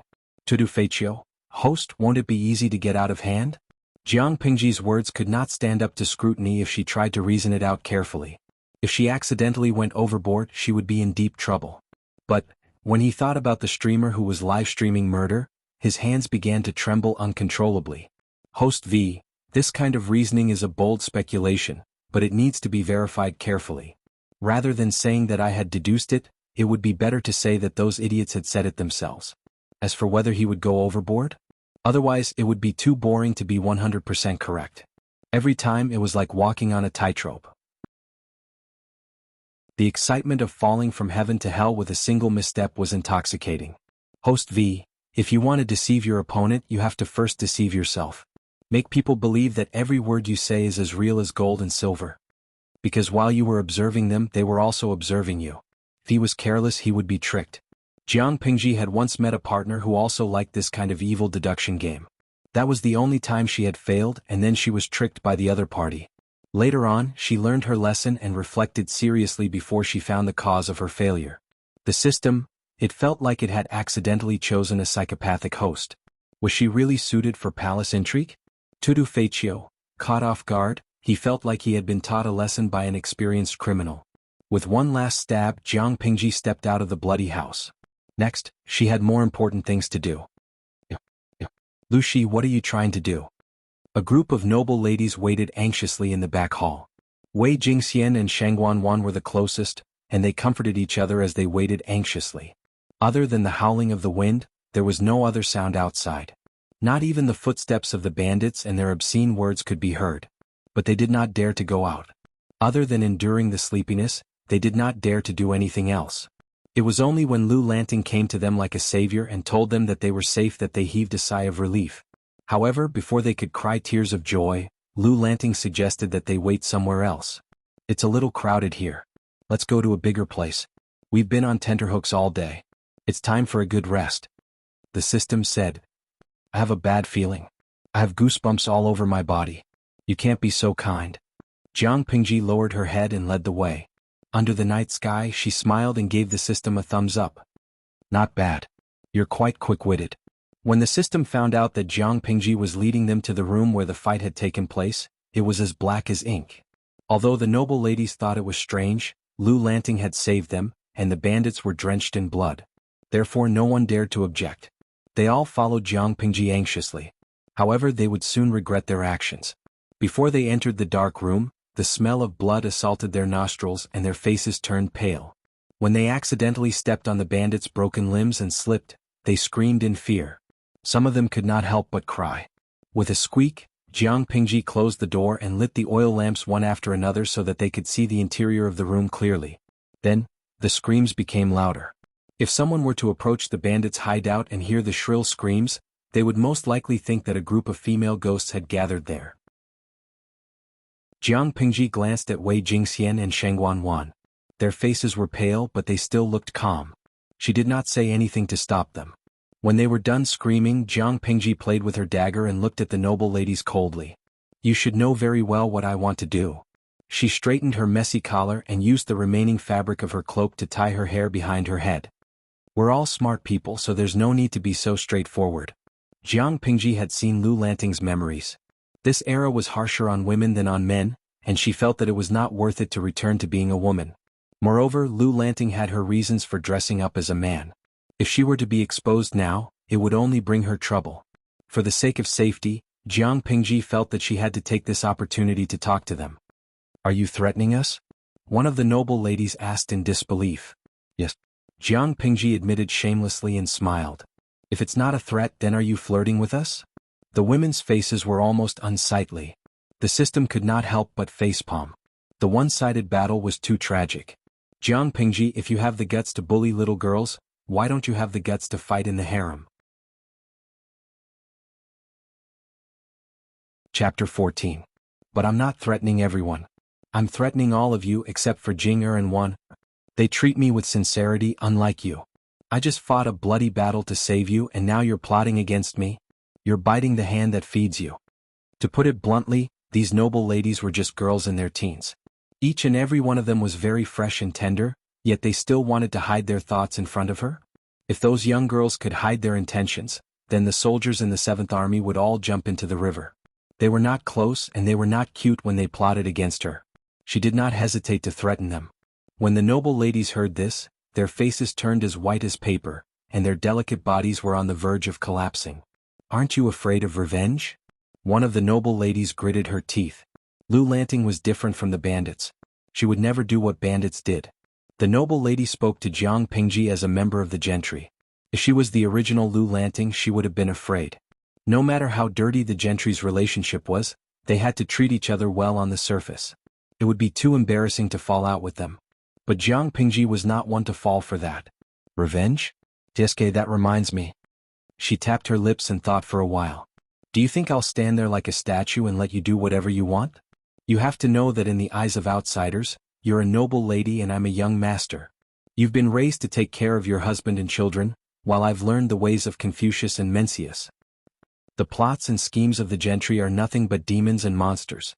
Do you want to use such narrow-minded methods to deal with me?" As soon as she said that, the faces of all the noble ladies turned pale. Jiang Pingji had slapped all the noble ladies of the aristocratic families across the face. "How dare you humiliate me?" The noble lady was so angry that she almost broke her well-groomed nails. "You're wrong. Aren't you just asking to be humiliated?" Jiang Pingji asked with a smile as she twirled the dagger in her hand. Down below, Shang Wanwan blushed. She tugged at Wei Jingxian and whispered, "Brother Lanting looks so tall." Wei Jingxian said in annoyance, "What she said just now was a slap in the face to all the noble ladies, including you, little love-struck fool." Sticking out her tongue, Shang Wanwan twisted her body and said, "Waner is also as shrewd as Brother Lanting. Wei Jingxian, you just need to shut up and keep this a secret. Otherwise, once my identity is exposed..." Jiang Pingji blew on the dagger and said lazily, "A group of noble ladies fell into a bandit's lair and stayed there for a whole night." Sigh, shameless. The hearts of all the girls were filled with the same thoughts. Jiang Pingji's words dealt double the damage to the noble ladies. One of them even rolled her eyes and fainted. Even in the face of bandits, these noble ladies had never experienced such anger. "Lu, the system couldn't stand it anymore. You're so cruel to a beauty, can't you be a little more gentle?" Jiang Pingji snorted coldly. "Although I'm a pitiful beauty fetish, that's just my hobby. When it comes to serious matters, I won't be moved even if thousands of beauties are in front of me. That's because I'm always rational and I won't act on impulse." The system, "That's right, you're rational, but do you know that your values and morals are often out of line? I'll give you a choice. Either you shut up or I'll prove it to you. After all the bandits in this room and outside died in my hands. What better proof than that? Your reputation is still as clean as ever. For these noble ladies, clean reputations and family honor were the most important, far more important than their lives. The other one is. She made a gesture to silence them. I can do it. There are many bandits in this wilderness. I could only save Jing-er and Wan-er in time to escape. I believe others won't blame me. Nowadays men like to put on powder on their faces. Incense was the norm, especially in the area of Hejian County, where it was a popular trend. The body that Jiang Pingji was currently using was obviously weak. It was pretty good that it could protect herself and save the two of them. The room was silent. No one dared to breathe loudly. They didn't even dare to cry. The aristocratic families trained these noble ladies not to be brainless. They were trained to obey and smooth out their edges. Some of the noble ladies were even more courageous and knowledgeable than the Confucian scholars. Jiang Pingji's words were not meant to humiliate them, but to provoke them. After some time, someone finally couldn't take it anymore. As long as we keep your secret, you're willing to help us? Jiang Pingji's words and actions, as well as the broken limbs in the room, all stimulated the noble ladies. They had a balance in their hearts, and they knew how to choose to maximize their benefits. Jiang Pingji's conditions were clear. Even a blind person would know how to choose. Soon they made their choice. But a noble lady covered her mouth with a handkerchief and said sarcastically, "Your suggestion is excellent. We naturally have no intention of disagreeing. But if your identity is not revealed, will you really marry Wei Jingxian when the wedding date is near?" Oh, she's starting to provoke me? Her method was still a bit immature, but it was effective. Jiang Pingji raised her eyebrows. She had a better impression of the noble lady with a straight back. Judging from the current overwhelming trend, her counterattack could be considered a brilliant move. However, these people didn't know that Jiang Pingji was not only strong and had a sharp tongue, but she was also very good at picking up girls. Why did so many valiant girls in the 7th Army insist on marrying no one but her? Why was it that wherever she was, there was always a high density of single dogs? Bah, they deserved to be single if they were not as good at picking up girls as she was. Wei Jingxian looked at her with a complicated expression. Jiang Pingji responded with a smile. She said every word solemnly like a vow. If she is willing to be wronged and marry me, to be husband and wife for this life, to be conferred the title of Wolf Story Palace, to be a marquis, I will fight for her even if I have to risk my life. If she has other intentions, then I will cup my hands and give her 10 li of red dowry. I will bear the blame of the marriage annulment. I only hope that she and her lover will live together until their hair turns white. When Wei Jingxian heard this, her cheeks reddened beyond belief and her face flushed with embarrassment. You used to look like a decent person. Why is it that, the more you talk about it, the more you talk about it? Is it really like what Wanner said? Once you reveal your foxtail, you really dare to say anything you want? If you want to marry me, I won't marry you. The noble ladies were speechless. Cold dog food was casually slapped on her face. Can't you find another place to show off your affection? The system said. Let me tell you, host. If you flirt with girls like this, you'll have to take responsibility if they don't marry you. You scumbag. If he didn't marry, why would he flirt? Jiang Pingji innocently asked Wei Jingxian. I'm sorry for hiding it from you for so long. Shouldn't I have done that? At the same time, she replied to the system in her mind, I'll take responsibility. The system.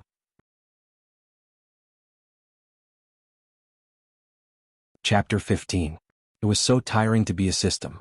It was so angry to have such an immoral and cruel host. In fact, it was now very suspicious. Would Jiang Pingji really make the emperor's harem her own after entering the harem? It thought of Jiang Pingji wearing the empress's court dress in the future. She would have her wives on her left and the 9 concubines on her right. She would have Jiu massage her legs, beauties peel grapes for her, and the emperor would be like a spineless quail hiding in a corner, biting on his handkerchief and crying. The system felt bad. The system said, no, you can't keep your identity as a daughter hidden. Otherwise, how can you enter the palace and fight in the harem? Jiang Pingji's eyes darkened. She asked tentatively, is fighting in the harem very important? The system said, I'm a live streaming system of fighting in the harem. Do you know what's important? Otherwise your popularity will. Anyway, the consequences will be serious. At this point, the system's voice quieted down. Jiang Pingji rolled her eyes and said, must it be fighting in the harem?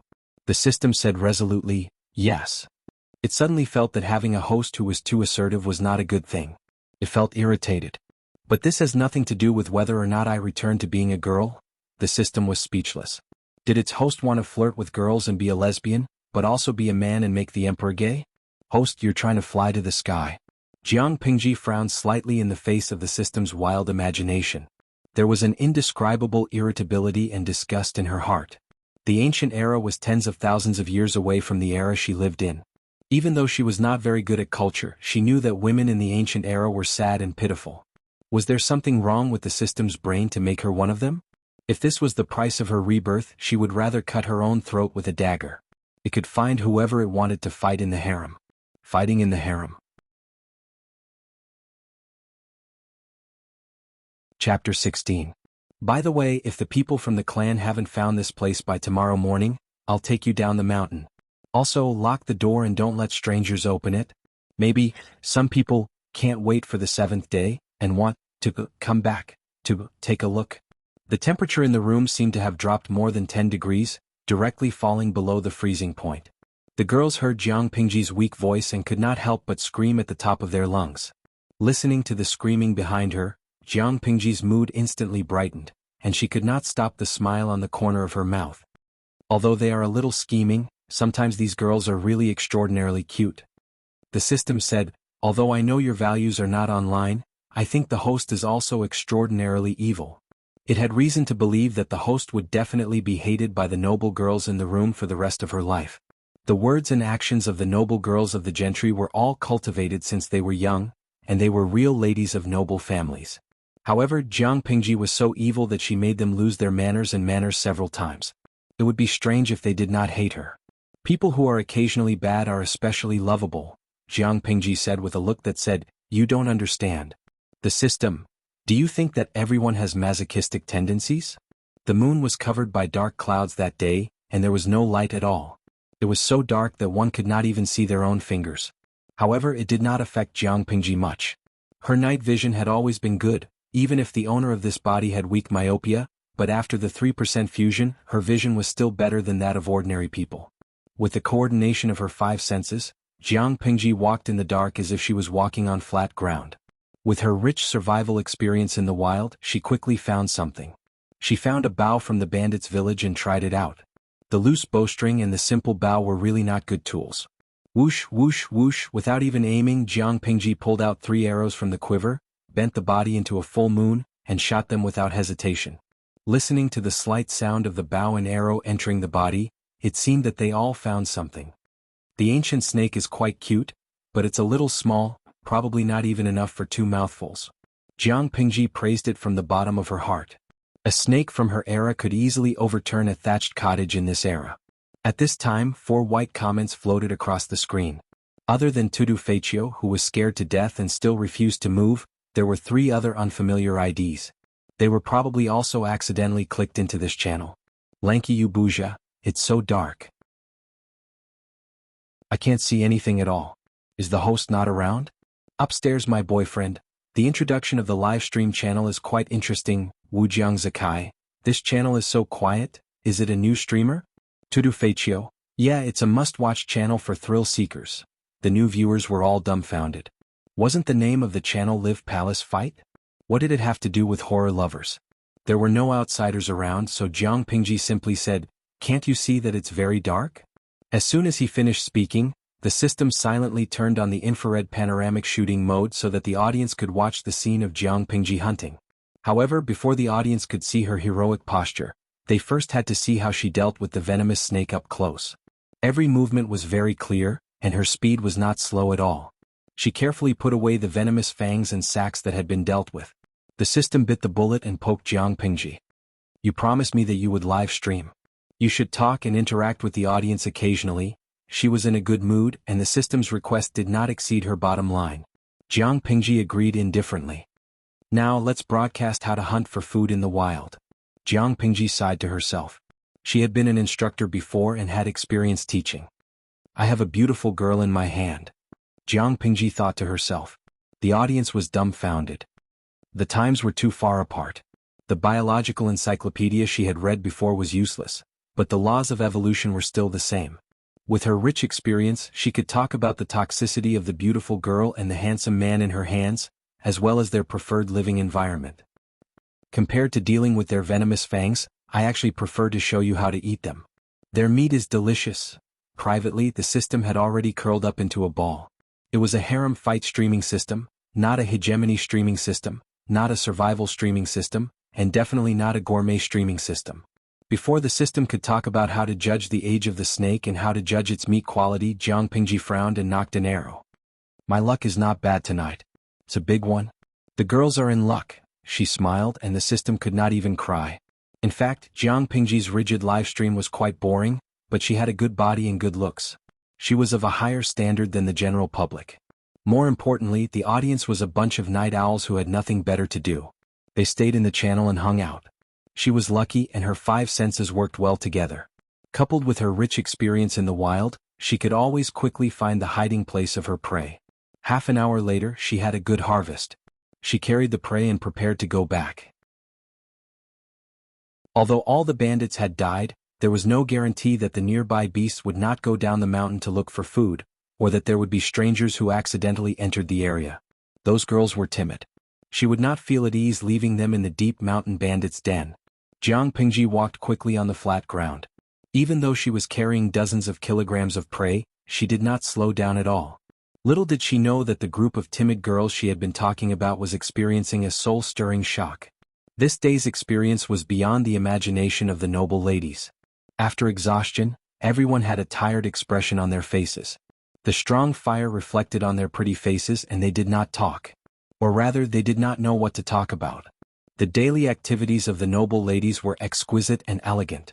When a few close sisters gathered together, they could talk about the popular cosmetics and fragrances or silk and flower hairstyles, or they could talk about the poems and songs of the scholars and beauties outside. If that didn't work, they could play a game of poetry. Just like that, a day had passed. But now, a group of people was in a mess. Their stomachs were rumbling with hunger and their stomachs were aching. They could warm themselves with a bonfire when it was cold, but they could not suppress the hunger in their stomachs. A noble lady who was about the same age as Shangguan pouted, and her stomach rumbled inelegantly. "I'm so hungry," Wuxia comforted her in a low voice. "Didn't Lu Shi say that he's going out to hunt? He should be back soon. Just bear with it." But she's a bully. She had been scary before she left, and now she thought that a ghost had come when she heard the slightest movement. Shangguan was drawing and writing beside the fire pit with firewood. When she heard this, she could not help but raise her head to refute. When you're hungry, you think of Brother Lanting. Why don't you think about how dangerous it is outside in the middle of the night? Wei Jingxian discreetly tugged at her sleeve, indicating that Shangguan should not provoke them too much.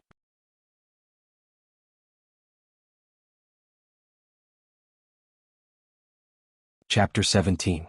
The noblewoman's cheeks turned red and she stammered, "How dangerous can it be outside?"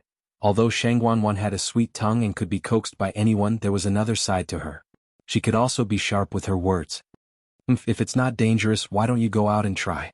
You don't have to go far. Just carry a few pieces of firewood from the door." Shangguan's words made the little girl speechless. She did not dare to go out and carry firewood. Wuxia became the peacemaker when she saw that they were arguing. "Stop it. Can't you both take a step back and give in to each other?" Everyone was frightened today. Who wouldn't be hungry? "I'll carry the firewood from the door." Jiang Pingji had been gone for half an hour, which was a little more than a quarter of an hour. In such a short time, the firewood that had been carried in earlier had been burned to the ground by them. If she did not go out and bring in more firewood, the bonfire might be extinguished in a while. The wooden bolt on the door was a little heavy. Wuxia moved it with the help of another noblewoman. She opened the door with both hands and carefully closed it. She ran from the hot room to the cold night wind outside. Wearing a spring gown, she could not help but shiver a few times. She tried hard to suppress the creepy feeling. After searching for a while, she frowned and picked up a few thick pieces of firewood. "Love gon little say net chew." When she straightened up and was about to enter the house with the firewood, she vaguely saw a few blurry shadows moving at the entrance of the village. In an instant, a huge chill ran from the soles of her feet to her whole body. If she had not encountered so many things that day, she would have fainted from fear. She was so scared that she could not move her legs. She suppressed her fear and secretly bit her tongue. She used the pain to get rid of the nervousness and fear she had just felt. She did not dare to directly scatter the firewood in her arms.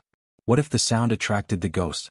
Then the noble lady saw Wuxia enter the room with a pale face and trembling gums. After entering, she quickly stuffed the firewood into the arms of the noblewoman closest to her.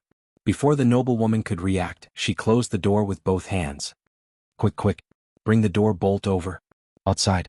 There's a ghost outside, she said it almost in tears. Hearing this, the noblewomen who were still sleepy were instantly startled awake. They hurriedly moved the wooden bolts and bolted the door. Phantom shadow? Don't tell me. Lu Lanting was right? Thinking of the other party's restless words before he left, the group of noble ladies felt their hearts beating violently, as if they were about to jump out of their throats. Isn't her mouth quite sharp? Perhaps it was true. Otherwise, how did those thieves? How did they die? But, should we put out the fire? Isn't this light a little too eye-catching? Aren't ghosts afraid of light? If we put out the fire and they come in through the door, what will we do? At this time, even if there were noble ladies who were unhappy with Jiang Pingji, they hoped that she would return as soon as possible. However, what they were worried about still happened. The shadow on the paper window was getting closer and closer. Even the most cowardly of them knew to bite their own hands. No matter how scared they were, they could not make a sound. Outside the house, the group of people who had been mistaken for ghosts were also extremely embarrassed. They were even more embarrassed than the noblewomen in the house. There's a village deep in the mountains. Let's take Fourth Langjun there to rest and ask if there's a barefoot doctor. Their clothes were messy and their hair was crooked. The weapons in their hands were stained with blood and many of them were injured. Although it was rare for a barefoot doctor to be found in a small village like this, they were at the end of their rope. In order to avoid being hunted down, they had mistakenly entered the mountains for 2 days. Fourth Master was injured and had caught a cold. He was unconscious from the fever, so they could only rely on their luck. However, when they followed the light to the door of the village, their expressions changed. You guys go check it out first. There was only one house in the village that was abnormally bright, and it was so quiet that not even the crowing of chickens or the barking of dogs could be heard. In a village like this, there would always be hunters and hunting dogs were a must. How could it be so quiet when it sensed strangers approaching? The young man's mind was spinning. The 2 guards who had been sent out returned quickly, and the contents of the report made him pale. Feng Langjun, I'm afraid this is not a normal village. It's a bandit stronghold. All the bandits have been killed, and the time of their deaths is estimated to be less than 2 hours. The culprit is very strong and his method of killing is frighteningly simple. The young man called Feng Langjun pursed his lips. He looked at Fourth Master, who was being carried, and quickly asked, Is there someone in the main house? Yes, and quite a lot of them. Could it be the bandits? The young man licked his dry, pale, and chapped lips and made a prompt decision. Go knock on the door. Remember, don't scare the people in the house. The guard did not hesitate and did as he was told. Then someone knocked on the door in the middle of the night. A group of noblewomen huddled under the door and pressed against it. They clenched their fists and were all thinking about Jiang Pingji. No one answered. The guard turned around and Feng Langjun nodded at him, gesturing for him to continue knocking. Finally, someone answered, but the voice was unexpected. It was a slightly hoarse girl's voice. Of course, Wei Jingxian spoke with a pinched voice, but the people outside were knowledgeable and could tell that her voice was unnatural. Is that person outside a human or a ghost?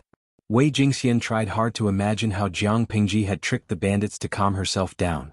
It seemed like there was no danger. Feng Langjuan's furrowed brows slowly relaxed. Of course it's a living person. Don't be afraid. We are a group of merchants who accidentally entered the mountains and got lost. My Langjun was injured and caught a cold. Now he has a high fever. I wonder if you can help us? Man? The noblewomen looked at each other and shook their heads at Wei Jingxian. They could not let him in. At home? My husband is out hunting and I'm the only one left, with a few of my close friends who came to visit a few days ago. It's late at night and you and I are a single man and a single woman. It's really inconvenient. My husband will be back soon, and to avoid any misunderstandings, I hope you can find another place to stay. I will be very grateful. Feng Langjun raised his eyebrows and pursed his lips into a thin line. His eyes flashed with something. Inside the house, Shang Wanwan looked at Wei Jingxian nervously and whispered, Will you scare them away by saying that? There are corpses of bandits killed by Lanting outside. They said they were a group of merchants, so they must have seen a lot of things. They should be able to tell that there's something strange about the corpses. I said that Lanting will be back soon. If they aren't stupid, they won't dare to force their way in even if they don't leave. As soon as she finished speaking, Shangguanwan looked at her in surprise. The other noblewomen also looked as if they had expected it.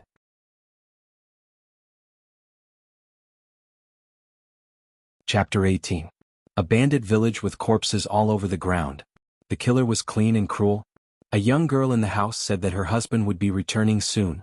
This implied that her husband was the one who had killed all the bandits. In other words, he was being threatened by a girl? After some thought, Feng Langjun cupped his hands and said, "If that's the case, I won't make things difficult for you. It's just that it's hard to travel at night. We've been lost in the forest for 2 days. Not only did we lose our goods, but we've also lost a few servants. We continue." Wei Jingxian gritted her teeth. Did he not intend to leave? However, it was more important to stall for time. Lanting might already be on the way, so she had to stall them for now. She rolled her eyes and made a decision. She pinched her throat and said, "If that's the case, please go ahead, young master." Although it was a bandit village full of corpses, it was much better than camping in the forest. The guards did not stand on ceremony. They picked up some firewood and were about to start a fire when they realized that they did not have anything to start a fire with. They had lost all their flint and the match had been soaked in water. Were they going to start a fire by drilling wood? She turned to look at the light reflected from the paper window. She would not be rejected if she wanted to borrow a fire, would she? "Madam, may I borrow a fire?" Wei Jingxian pursed her lips. Was he still not giving up? If there were guards around, she would agree. However, there was only a nest of weak girls. They had been frightened by the bandits during the day and would subconsciously be afraid of anyone of the opposite sex. Why would they open the door for a stranger? They had finally escaped from danger. For the sake of their safety and reputation, they would not open the door even if they had to barge in. "My husband will be back soon. Why don't you wait a little longer? Otherwise, if my husband pursues the matter, I'm afraid I'll be in trouble." Wei Jingxian closed her eyes nervously. Why wasn't he back yet? At that moment, Feng Langjun crossed his arms in front of his chest and asked with a smile, "An unmarried girl calling a man husband. Aren't you afraid of ruining your reputation?" Wei Jingxian subconsciously gasped. She quickly reacted and covered her mouth with both hands. She had been tricked. Wind Gentleman narrowed his eyes and waved his hand. The guard understood and wanted to force his way in. On the other side, Jiang Pingji returned with her prey, but the relaxed expression on her face did not last long. It was quickly replaced by a grave expression. The system said, "What's wrong, host? There are footsteps of strangers and the footprints are still fresh. They weren't left by the bandits from before. That group of people all headed in the direction of the bandits' stronghold. There's human blood on the ground and some of them are injured, but their injuries shouldn't be serious. Judging from the depth of the footprints, these people don't seem to be in good condition. There are 6 pairs of footprints, so there should be 7 people. Jing and the others are still in the bandit stronghold. Oh no, I have to go back quickly." Jiang Pingji's pupils constricted, and a series of messages popped up in her mind. She hastened her pace. "Lan Shueyu Buja, host, are you right? 6 pairs of footprints and 7 people? One of the footprints is of medium size, so it doesn't seem to belong to a fat person. However, the footprints are the deepest, so there should be another person on his back. I think 2 of them are injured in the arms and the other one is injured in the legs. Wu Jiangxia Kai Yi, am I the only one who thinks this host is cute? But it's night time and it's pitch black. I know you have good night vision and that's proven in the last half an hour. But you only took one look. How can you tell these things? Tudu Feichio, this host has a glib tongue. Whatever she says is true. Guys, trust me. It's obvious. There's nothing to brag about." Jiang Pingji rushed back like the wind and took the time to reply. As she approached the bandits' stronghold, she saw a group of 7 people outside the house with a bonfire. Jiang Pingji drew her bow and knocked an arrow as she ran. "Whoosh. If I were you, I wouldn't be so reckless. If you don't want to die, get out of that house." Before the guard could get close to the door, the sound of an arrow piercing through the air was heard, and it almost grazed the tip of his nose. Feng Langjuan's expression froze, and Jiang Pingji had already knocked a second arrow. She sneered. "If you don't do as I say, the next arrow will be aimed at the pampered Langjun on your back.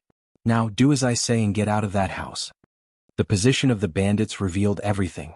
The most important thing was the guy being carried on her back in the skinny bamboo pole. Unlike the group outside the house, the noble ladies in the house were so happy that they almost cried tears of joy. It had been a tough time. "Jinger, how are you guys in the house? Are these guys still behaving themselves? Wei Jingxian had been pinching her throat to speak and it was still itchy. She coughed and adjusted her voice to respond loudly. Lanting, the young master outside the house, didn't do anything offensive. He just wanted to come in and borrow a light, but I didn't have time to respond. Jiang Pingji sneered. There were still people who dared to come forward without a response. It looked like they wanted to bully the girls by forcing their way in. Hearing Wei Jingxian's reply, Feng Langjun felt a headache coming on.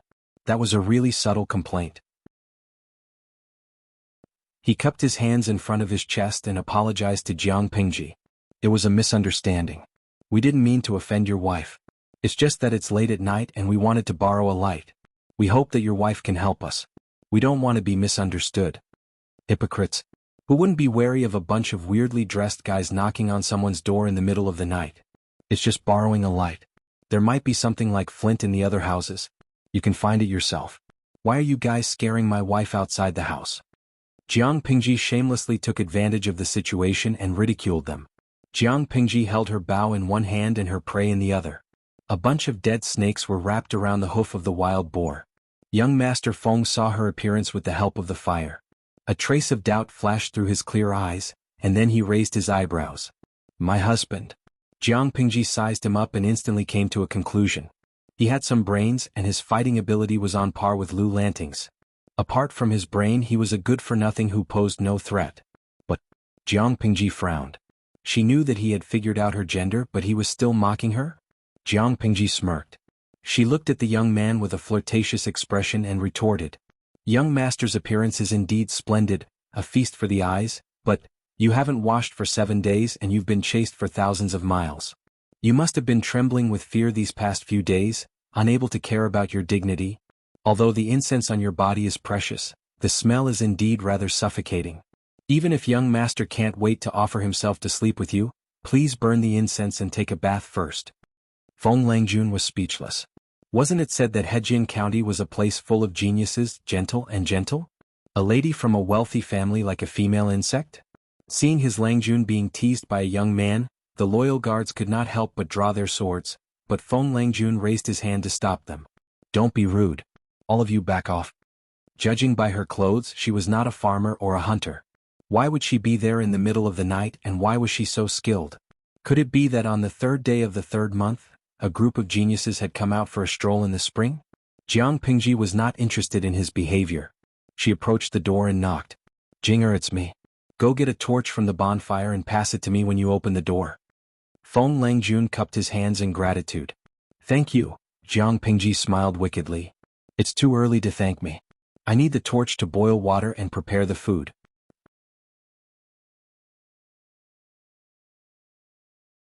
Chapter 19. Facts had proven that even if she was a lady disguised as a man, she was still a lady with a kind heart. Feng Langjun sighed inwardly as he shamelessly moved closer to Jiang Pingji's campfire to keep warm.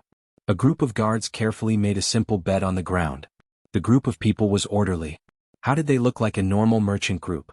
The ground was very humid. Fourth Langjun, who had caught a cold, could not stand it at all. He could only try his best to bring him closer to the fire. Jiang Pingji noticed that the thin bamboo was looking at her. She couldn't help but smile coldly. She hoped that his brain would work better. Feng Langjun looked at her with interest, but his heart was full of doubts. How should I address you, Langjun? My surname is Lu. Jiang Pingji killed the wild boar in no time. She dug out its heart and threw out its intestines in front of the group of strangers. Even though she was careful, her clothes were still stained with the wild boar's dirty blood. Of course, the smell was even worse. It wasn't something that those pampered young masters and noble ladies could endure. Feng Langjun sniffed the indescribable scent in the air and frowned. He ordered 2 guards to help her. I remember that the Lu family in Hejin County seems to have a child who is about the same age as you. Could it be you? Since you've already seen through it, why bother probing further? Jiang Pingji responded snappily. Wei Jingxian's dagger was coated with poison, so it couldn't be used to deal with wild animals. Fortunately, although this bandit stronghold was small, it had all the necessary things such as pots, bowls, ladles and other things and even some spices that could add flavor. Thus, the content of the live broadcast jumped from wilderness survival to wilderness barbecue. The system was already playing dead. I know you're smart. I hope you're as smart as you look and know how to weigh the pros and cons. The corner of Feng Langjun's mouth twitched. Was this a threat to keep his mouth shut? Interesting. A noblewoman disguised as a man to confuse the public and deceive the world? The number of viewers in the channel had silently risen to 10. Bullet comments flashed across the screen from time to time, and Jiang Pingji also selected some to answer in secret. When she set up the homemade barbecue rack, she cut out the bamboo skewers as if she was performing a magic trick. Then she skewered the washed meat slices together. The style of the entire live broadcast room changed. What was even more amazing was that she even personally explained how to make snake soup. Mary Sue's love? #laughter cry. The style of this live broadcast is so magical. Isn't there supposed to be a harem fight? Tudu Feichio. Am I the only one who noticed that the skinny Shota that the streamer mentioned had a dumbfounded look on his face? Lan Chue Yubuja. I couldn't sleep in the middle of the night, so I came over to hang out. I was also forcefully recommended some delicious food. Wujiang Jacquet. I think I can hear a series of F*King comments in their hearts. Nong Hao Shui. #perverted. Didn't you notice that these guards have good figures? That young Shota is also very good looking. Jiang Pingji looked at the last bullet screen and replied seriously in her heart. Streamer V. They haven't bathed for at least 7 days. They ran and got injured. They're not clean, so they'll get sick from licking. The few people who were chatting on the bullet screen were speechless. Then a few strings of 66666666666 flew by in the next second. Jiang Pingji's barbecue skills were as good as her verbal skills. However, she didn't overcook the meat and add some seasoning. Of course, considering that the taste of the noble girls was mild, she didn't add too much. She knocked on the door and said, Jing, open the door and bring these in. Remember to put them on the fire and roast them. The wooden lock on the door moved, and the tightly closed door creaked open a small gap. Not a bit of skirt could be seen. Where did you come from? Why do you smell so bad? Jiang Pingji opened the door slightly and took a skewer of barbecue from her. The noble girls thought it was fresh, but they still had a good eye. They could tell at a glance that it was the best and most tender part of the wild boar. It was a good balance of fat and lean, and the fragrance of the meat permeated the air. How can I not stink after carrying a wild boar back? I'll just find a place to wash it later. The snake soup is still cooking outside. I'll bring it to you later to keep you warm so you don't catch a cold. Right now there's a sick person with a cold outside. Jiang Pingji chatted with Wei Jingxian as if there was no one else around. She didn't care about the faces of the others at all. A cold? Is it serious? I don't think they'll die, but they seem to be chased by their enemies. They don't have the conditions to take good care of them. As long as they don't catch a cold and warm themselves, they'll probably recover after a few days of relapse. It was someone else's business. Why should they care about it? They wouldn't even look at the coarse barbecue on normal days, but they were starving and found it unusually delicious. The barbecue was too hot, so they ate it carefully. They were starving, but they still had to worry about their manners when eating. They would get tired of eating too much meat, and they probably weren't used to this kind of eating habit. Jiang Pingji took out a dried mushroom and a few pieces of ginger from the bandits' kitchen. After making sure they weren't poisonous, she added some chopped green onions and cooked a pot of light soup. She even washed the clay bowls that were used to serve the soup. After all, the bandits used them. She had to take care of the girls' misophobia into consideration. The system, who was pretending to be dead, muttered, I didn't expect the host to be so meticulous. You have the demeanor of a virtuous wife. It felt that maybe it didn't have to give up so early. Look, Jiang Pingji actually had the attributes of a virtuous wife. She could hunt when she went out and cook when she returned home. Only with pretty and cute girls. I don't have the same patience for others. System. Actually, a Shota can also be very pretty and cute, but the gender is wrong. System, you're the one with the wrong gender. Jiang Pingji wasn't that meticulous with herself. Most of the wild boar meat was coarse, so the most tender and delicious parts were roasted. She simply roasted some for herself. She had good teeth, so it wasn't like she couldn't chew through the meat. The audience watching the whole stream was a little confused, especially when they were informed that the streamer with the max boyfriend power was a 12-year-old girl. Or a loli. So, there was a viewer who seemed to be a girl who directly criticized her boyfriend on the bullet screen. Koi AI na fox. Your boyfriend power can't even compare to a girl? Trash. What use do I have you? The Prince Charming of the people. Jiang Pingji took a peek at the bullet screen as she chewed on the fragrant roasted meat. She smirked. She poked the system and said proudly, back in the day many animals in the 7th Army became single because of me.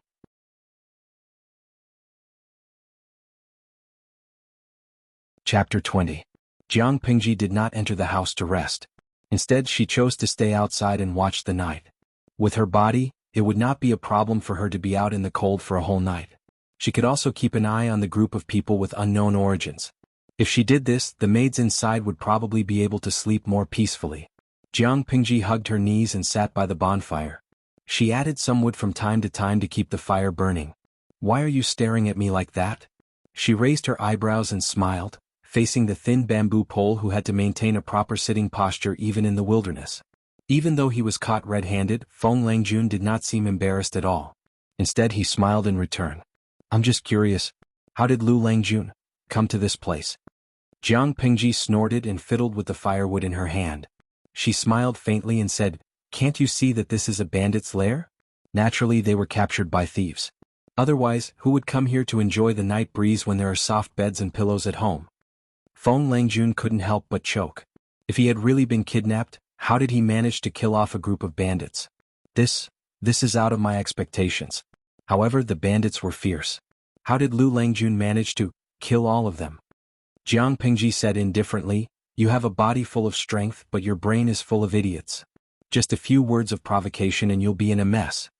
The more casual her explanation was, the more confused Feng Langjun became. His curiosity grew and he desperately wanted to find out the truth. "My guards have seen the appearance of those thieves. There are indeed signs of them killing each other, but I don't know what kind of trick you used." It wasn't difficult to sow discord, but it wasn't easy to make a bunch of perverted bandits temporarily give up on beauty.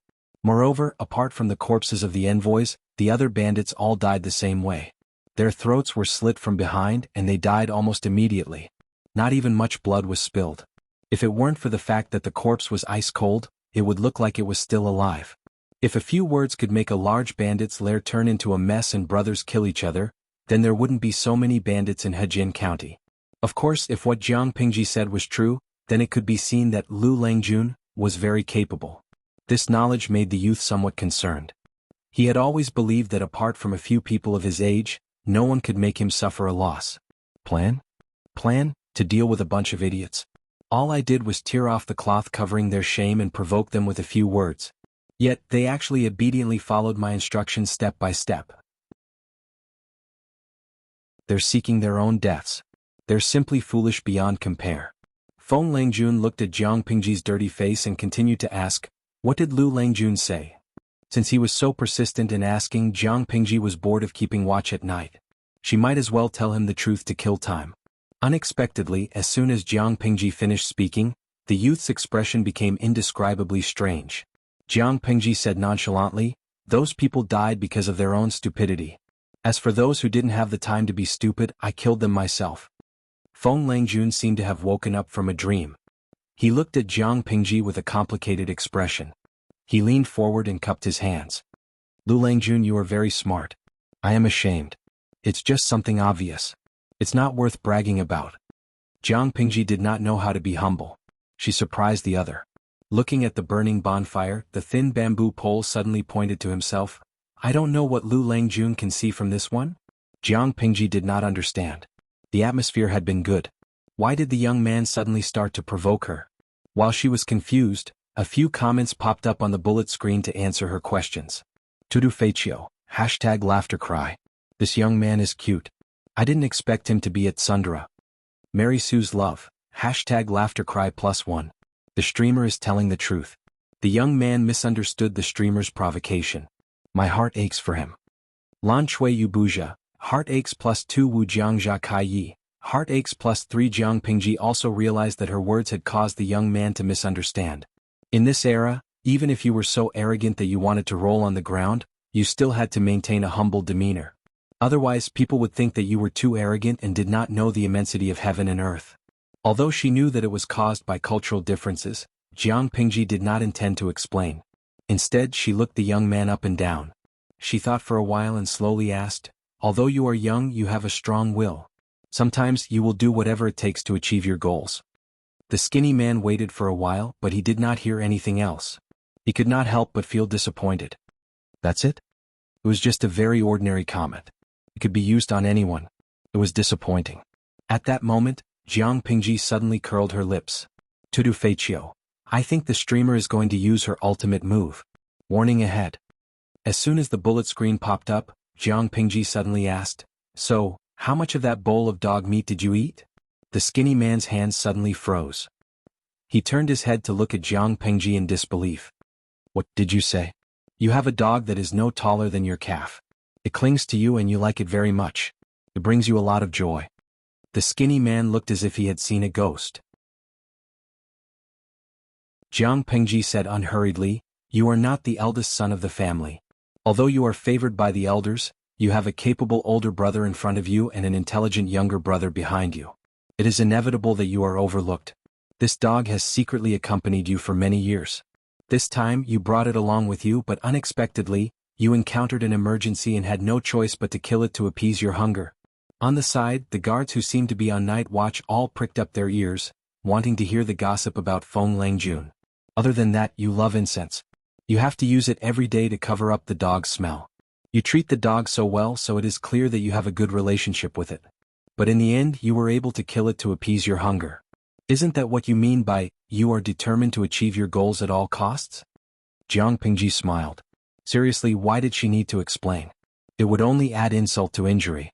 The skinny bamboo boy seemed to have been unmasked, his face turned green and red, and finally fixed on a pale white. "I am impressed, but how did Lu Langjun see through it?" "It is obvious. If you look closely you will always find clues." Jiang Pingji was still not humble. The system said, "I won't be surprised if someone puts a gunny sack on you and beats you to death one day." This was definitely not the host it had chosen. Absolutely not. The skinny man laughed bitterly. He did not feel the gentleness of the noble ladies in Hejian, but it was true that they all held grudges. Jiang Pingji warmed herself by the fire for a while, then turned to the young man and asked, "Do you have any clean clothes? Borrow some for an emergency." The young man was stunned at first, then his cheeks turned red.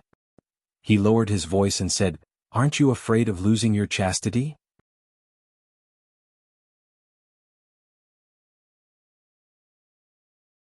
Chapter 21. Jiang Pingji raised her eyebrows and said nonchalantly, "You and I are both men, and we had a pleasant conversation before. If that's the case, we can be considered to have some friendship. I'm just borrowing a set of clothes and I'll return it when the time comes. When the sun rises and the servants of the clan come to find me, wouldn't it be rude of me to look like this?" In order to protect Wei Jingxian, Lu Lanting had been stabbed by a bandit. Perhaps she was lucky, but Lu Lanting was not seriously injured. However, her collar had been slashed, and the band around her chest had loosened. Her hairpin was nowhere to be found. If she were to encounter the servants who came looking for her, they would see through her disguise as a girl. In comparison, it wasn't a big deal for a young man to borrow a set of clothes from another young man he could get along with. The youth had obviously thought of this problem as well, but his ears were still a little red. He asked the guards to find a clean set of clothes for Jiang Pingji. The daring noblewoman didn't care, but as a gentleman he couldn't ruin her reputation. Fortunately, when he left home, his parents ordered the servants to prepare many new clothes, most of which he had never worn before. He had lost a lot of them when he was being chased, but he should still have a few sets with him. Jiang Pingji thanked him. The youth was taller than her but not much fatter. His clothes fit him well. "Lan Chueyu Buja. Ah, is the host going to broadcast bathing in the open air?" "Tudu Feichio. I don't think it's going to be a live broadcast. It's very likely that it's going to be shut down." "That's right, how is that possible?" "Host V. Today's broadcast will be very long. Everyone please pay attention to this channel. There will be a notification when the broadcast starts." After saying that, she told the system to turn off the live broadcast. Looks like live streaming isn't that difficult after all. However, it felt weird to be watched no matter what he did. The system said, "Please don't call what you just did a live broadcast. I think I need some time alone." With such a host, it felt that its life in the system was already a salted fish. It didn't even need to think about live streaming popularity. The bandit stronghold deep in the mountain was still quiet, and they didn't know that Hejian County was in chaos outside. Every family that had lost their daughters sent their servants and maids into the mountains to search for them through the night. When the prefect in charge of this area received the news, he was so scared that he lost 2 of his 3 souls.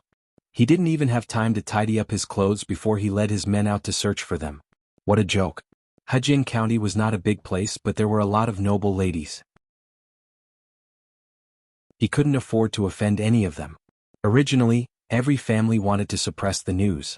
Otherwise, if the outside world knew that their daughters had been kidnapped by bandits, how would their reputations be? Even if they found them, they had spent a night in the bandits' lair. Even their closest relatives didn't dare to hope that they were still pure. It was just that this matter was too big. The news of the noble lady being kidnapped flew to every household like it had grown wings. It was impossible to suppress it even if one wanted to.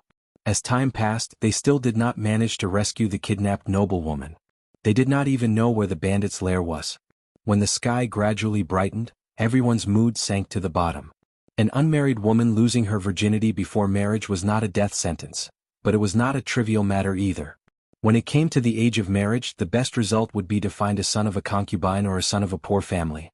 As for whether the husband's family would use this matter to bully the bride after marriage, there was no doubt at all. Of course, the noble ladies who couldn't stand this kind of grievance could only choose to be a nun and live the rest of their lives in seclusion.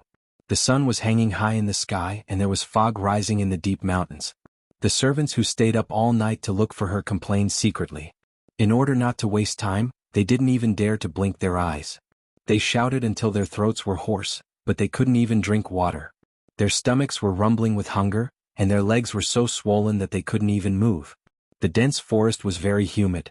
Their clothes were soaked with the morning dew, and now half of their bodies were wet. Alas, the eldest lady has been missing for a day. I don't know how she is now. I heard that the old lady almost fainted when she heard the news. A servant lowered his head to search while talking to his companion in a low voice. If it was in normal times, he would not dare to talk about the noble lady. But now it was different. She has fallen into the hands of the bandits. What else can she do? Now she only hopes that she is still alive. But the bandits are vicious, I'm afraid. The servant disagreed, but I heard that there are a lot of bandits. I'm afraid that after this night, it's better to just go like this. Bah!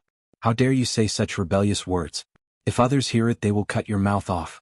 Although the latter sternly rebuked and stopped them from his expression, he actually agreed with the other servant's words. Hey, wait a minute. Look over there, isn't there smoke? Smoke? Where is there smoke? It's deep in the forest. Except for those bandits, who else can? Before he finished his words, the two servants opened their eyes wide. Although they were not sure whether it was the lair of bandits, it was better to try to find the location of the smoke than to search aimlessly for a whole night without any clues. Even if it was not the lair of bandits, it might be the hunters who lived here all year round. Hajing County was high in the mountains and deep in the forest. The terrain was complicated. Without a guide, it was easy to get lost. On the other side, Jiang Pingji had already boiled some hot water. She asked the noble ladies to wash their faces and tidy up their appearances. Feng Lingjun watched as the guards gathered all the firewood they could and tried their best to make the bonfire burn brightly. He glanced at Jiang Pingji, who looked rather handsome, and teased her. Lu Langjun is quite smart. You know how to use the smoke to warn me. I pity my guards. Jiang Pingji did not even look at him. She said, You were also lost in the mountains for a few days. Don't you want to take this opportunity to get out? The people who were attracted by the smoke were all looking for us, not Huayu. The skinny boy next to her had the surname Feng, and his first name was Jean. His courtesy name was Huayu. It had been almost a day and a night, but the missing noble ladies had not been found. Jiang Pingji was very worried. She despised the efficiency of finding people in this era. If she did not take the initiative to guide them, she did not know how long it would take. She had wanted to bring the noble ladies down the mountain, but it was too time-consuming and risky. Although the beasts in this era were a group of mini cuties to her, it was undeniable that they were aggressive. Jiang Pingji could do it with ease, but how could those spoiled girls protect themselves? Not to mention that the road was rugged and dangerous. Not everyone could walk on it like she did.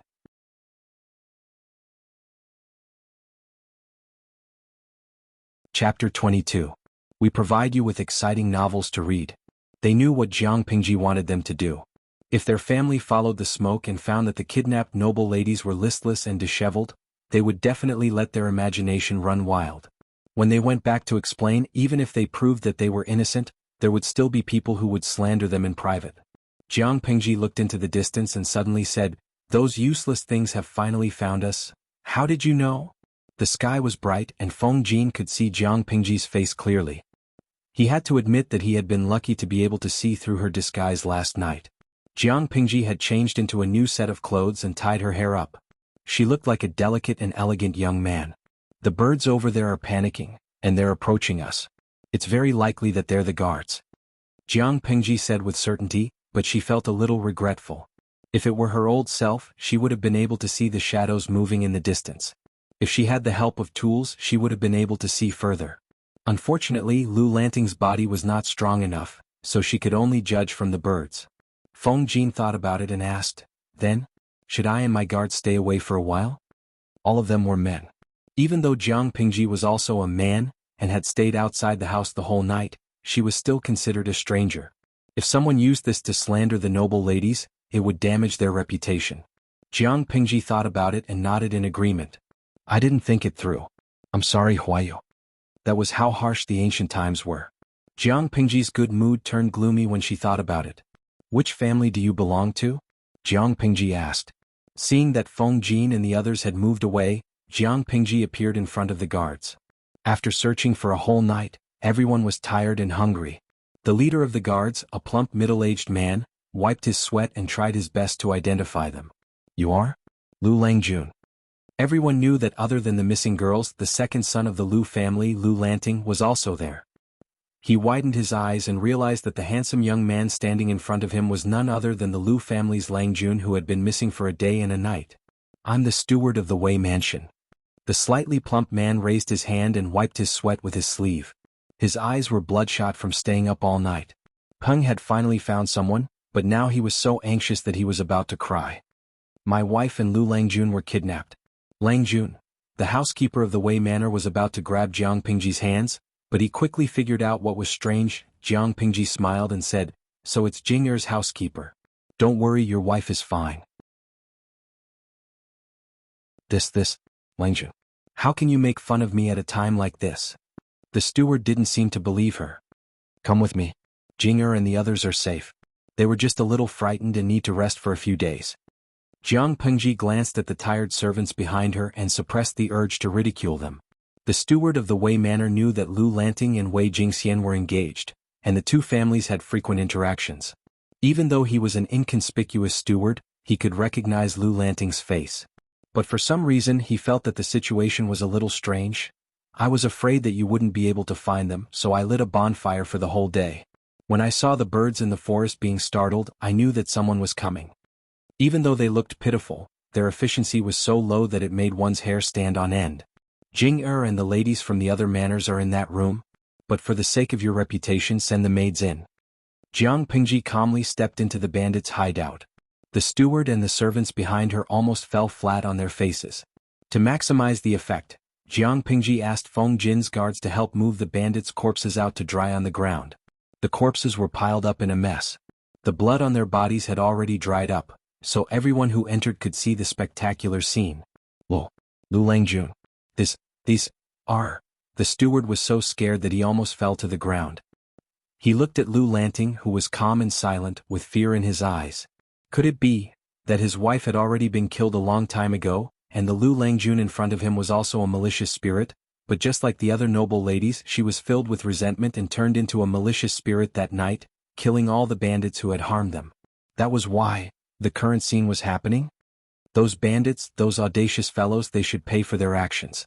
For example, losing their lives or something. Jiang Pingji did not turn around. She casually answered, but she noticed that the people behind her had stopped. "Why are you all looking at me like that?" The steward looked like he was about to collapse. He lay on the ground and cried, "Lu Langjun, you died so unjustly," Jiang Pingji secretly complained in her heart. "I don't really understand the brain structure and circuitry of ancient humans." The system said, "No. Maybe they were just misled by you and were scared out of their wits." No one doubted the fate of the kidnapped noble ladies. Even if they were still searching, they were mentally prepared to find a bunch of corpses. Some of the families had even started to prepare for their funeral. But what happened? Not only did Jiang Pingji appear in clean clothes, but there was also a pile of bandits' corpses in the den. Was that not scary? Wei Jingxian heard the familiar voice of the steward and almost cried with joy. "It's the steward from the manor. They found us. What a bunch of useless people.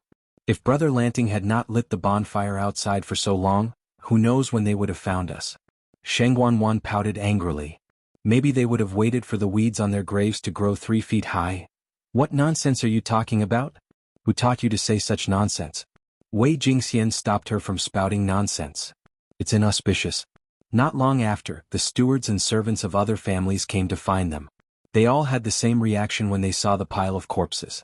The sun in the sky was warm and they were wearing quite a lot of clothes, but there was a strange feeling of coldness that seeped into their bones. Jiang Pingji waited for half a day. The families of the other noble women had all arrived. Even the Hejian county chief had crawled up the stairs with the help of his servants. Lu Lanting's family was nowhere to be found. That was strange. These are the bandits who were killed?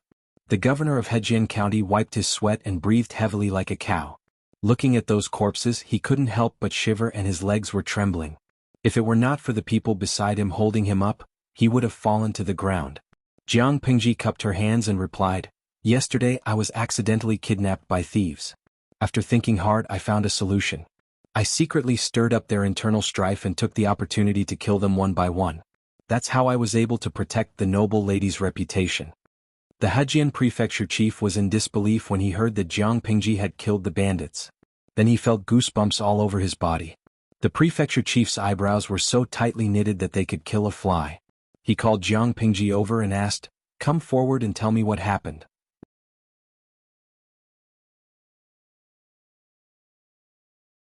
Chapter 23. Hejian County's governor was not stupid. Since there were so many people around, he had to solve the problem. That way, the noblewomen's chastity could be preserved. Even though he thought Jiang Pingji was bragging, she might really be able to do it. Oh, next was Jiang Pingji's time to act cool? No, to give another speech to explain the time. Everyone was stunned.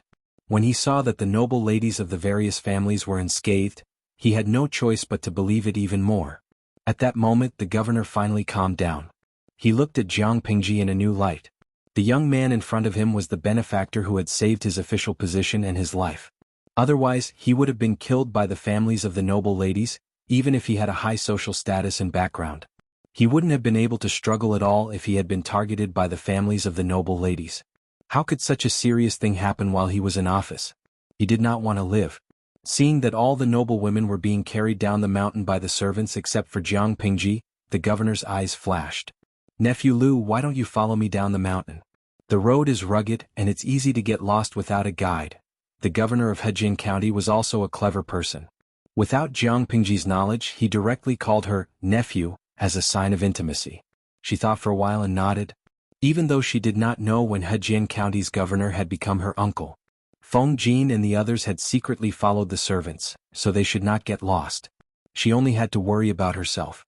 She did not know what Lu Lanting's family was thinking. They had lost their son, but they did not send any servants or stewards to look for him. She sat in the sedan and was carried down the mountain by the bearers. When they reached the flat mountain road, they changed carriages. In the carriage, Jiang Pingji was bored. She asked the system to turn on the live stream. It was good to chat with the audience. However, her channel was a newbie live stream. Yesterday's viewers were lucky to be able to watch it, but today's luck was bad. Even though it was the exclusive carriage of the governor of Hejian County, there was an obvious jolt. But this time, the coachman was much better than the bandits. He drove steadily. Even though there was a jolt, he didn't feel sick after sitting for a long time. Seeing Jiang Pingji sitting at the side in silence, he could not help but think of how she looked when she was standing alone. "Nephew Lu, are you wondering why no one in the family went out to look for you?" The governor of Hejian County was not as observant as Jiang Pingji, but he had been in the officialdom for many years. He was an old fox when it came to the ways of the world. Jiang Pingji snapped out of her reverie and subconsciously scanned through Lu Lanting's memories of her family. Her brows furrowed. Perhaps it's because father is about to return and the household is too busy, so he can't spare any manpower for now, Jiang Pingji answered as such, but in her heart she was extremely disgusted. Relying on the fact that the emperor was far away, that woman really dared to do such a thing. Lu Lanting's mother was born into a prominent family in Langya County. She and Lu Lanting's father had been in love for many years, and the couple had always been a harmonious couple. In the second year of their marriage they gave birth to a son who died in less than 2 years. In the fourth year they gave birth to Lu Lanting, a pair of twins, which was considered an auspicious sign. Having learned their lesson from their eldest son, they took good care of their second son and eldest daughter. However, due to the servants' carelessness, the 4-year-old son accidentally fell into the water and died. No one knew what happened after that, but it was announced to the public that it was the younger sister who died, not the second son. But from then on, Lu Lanting's mother's health deteriorated and she passed away within half a year. In order to maintain the good relationship between the two families and to take care of Lu Lanting's father was persuaded to marry Lu Lanting's mother's sister. In fact, Jiang Pingji did not understand the logic behind it at all. Marrying his wife's sister after his wife's death and having sex with his sister-in-law? She really did not understand the way men thought in this world. Could it be that they could not beat dumplings, could not beat their sisters-in-law, and could not beat their sisters-in-law in bed? Of course, it was not that the stepmother did not treat Jiang Pingji well. As a bystander, Jiang Pingji could see that the stepmother treated her stepson as if he was her own child and cared for him every day. She took care of Jiang Pingji's studies but did not push her too hard. Occasionally she would cook some nourishing soup and send it to Jiang Pingji. Her daily task was to remind the maids and servants to take care of Jiang Pingji whenever the weather changed so that Jiang Pingji would not fall sick. Based on the parenting methods of this era, this was the standard for a biological mother. The crux of the problem was another concubine in the house. Although she was a concubine, everyone called her Madame Hu when they were behind closed doors. Oh, by the way, Madame Hu was Father Lu's cousin. She had a good family background and could have been the legal wife of Father Lu, but she ignored the ridicule of others and insisted on being Father Lu's concubine. The stepmother had always been weak. Since the end of last year she had been bedridden and had not recovered. The time she was awake every day was pitiful. The person in charge of the house was the domineering Madame Hu. Was it reasonable that no one came to look for her? Jiang Pingji put her hand on her forehead. She felt that she might still see her coffin when she returned home. Based on Lu Lanting's memories of Madame Hu, it was possible that she would do such a thing. The shrewd Hejian County governor looked at Jiang Pingji's expression and knew that she was in trouble. I invited a few old friends to my house for tea today, but after the incident yesterday, I asked the housekeeper to reject the invitation. I didn't expect the matter to be resolved so quickly. Now I'm free and have nothing to do. My dear nephew, are you willing to let me send you back? You can use it as a way to kill time. The plump governor smiled amiably. He seemed to be very close to Jiang Pingji. Thank you, governor.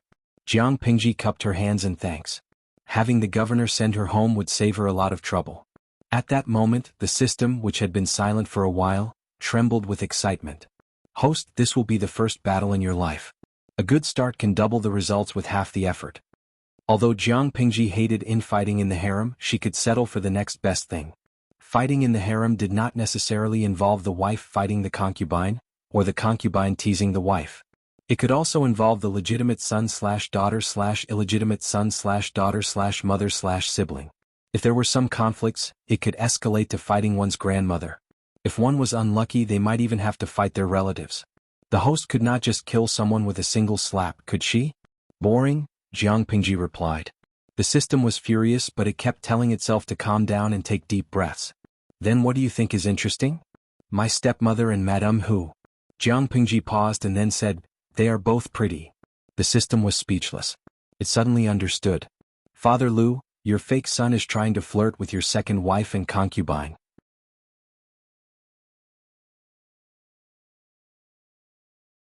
Chapter 24. Although Hejian County was not a big place, it was a place of outstanding people. Many of Dongqing's prestigious gentry families were gathered here. Lu Lanting's family had been around since the 16 kingdoms. Although it was not a prominent family, it had been around for more than 300 years. In recent years, the Lu family had become more and more low-key. Other than Lu Lanting's father, who was an official with real power, the rest of the family held relatively leisurely positions. Some even lived in seclusion and some were famous scholars. From an outsider's point of view, the Lus seemed to be slowly going downhill, but Jiang Pingji felt that the family was quite smart. They could relax a little in everything except the studies of the children in the family. Every child who entered the family school had to be strictly supervised by their parents. Although Lu Lanting's father was also a legitimate son, he was not a descendant of the family.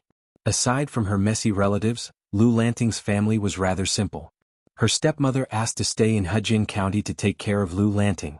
After all, most of the great scholars in Dongqing came from Hejian County, Langya County, and Ning County.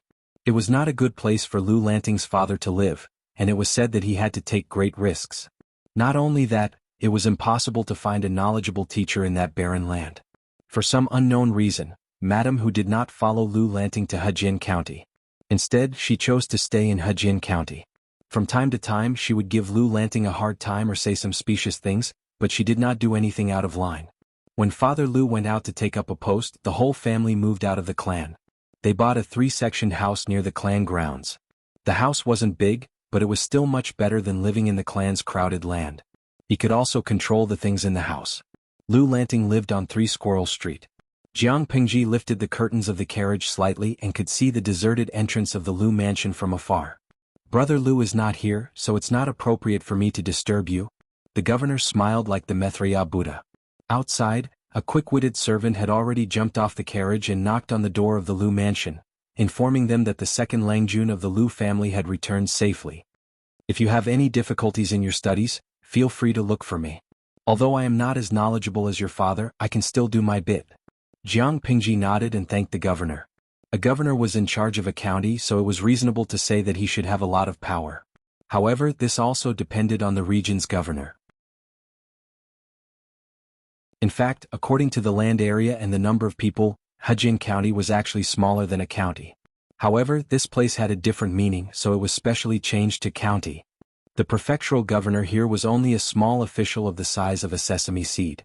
In a small place like Hejin County, the position of the governor was equivalent to retirement. Jiang Pingji had helped him a lot, so he was very intimate with her. As soon as she finished speaking, Jiang Pingji vaguely heard the Lu mansion servant shout in ecstasy, "Second Langjun is back." Jiang Pingji had expected to see a house full of white flags or at least her coffin. She didn't expect to see such a cold and cheerless scene. It was not normal. What happened at home when I wasn't here for the whole day? The servant was pleasantly surprised by his appearance. In other words, it was as if he had seen his backbone and savior. Jiang Pingji's eyes swept over him, and all kinds of information filled her mind. The servant had slept on the prostitute's bed last night and smelled of alcohol, which meant that he had not gone out to look for Lu Lanting. The rouge on his finger and the prostitute he slept with were not from the same person. This man does not look honest. The servant had no idea that not only did Jiang Pingji know where he had slept the night before, but she also knew that he had gone to the gambling house to earn some money. She was considering whether to transfer him, a servant who had neglected his duties, from the gatekeeper's office to another position, or to simply dismiss him. Second Langjun, you're finally back. The first lady and madam who fainted when they heard that you were kidnapped. The doctor is still with the first lady, and he almost passed away last night. Madam who fell sick again after she woke up, and she sent all the servants into the mountains to look for you. There is no one left in the house, and now that the master is not home, if anything happens to you. The servant rubbed his hands together. He seemed to be very happy, but his eyes unnaturally avoided Jiang Pingji's gaze. It was a subconscious act of modesty.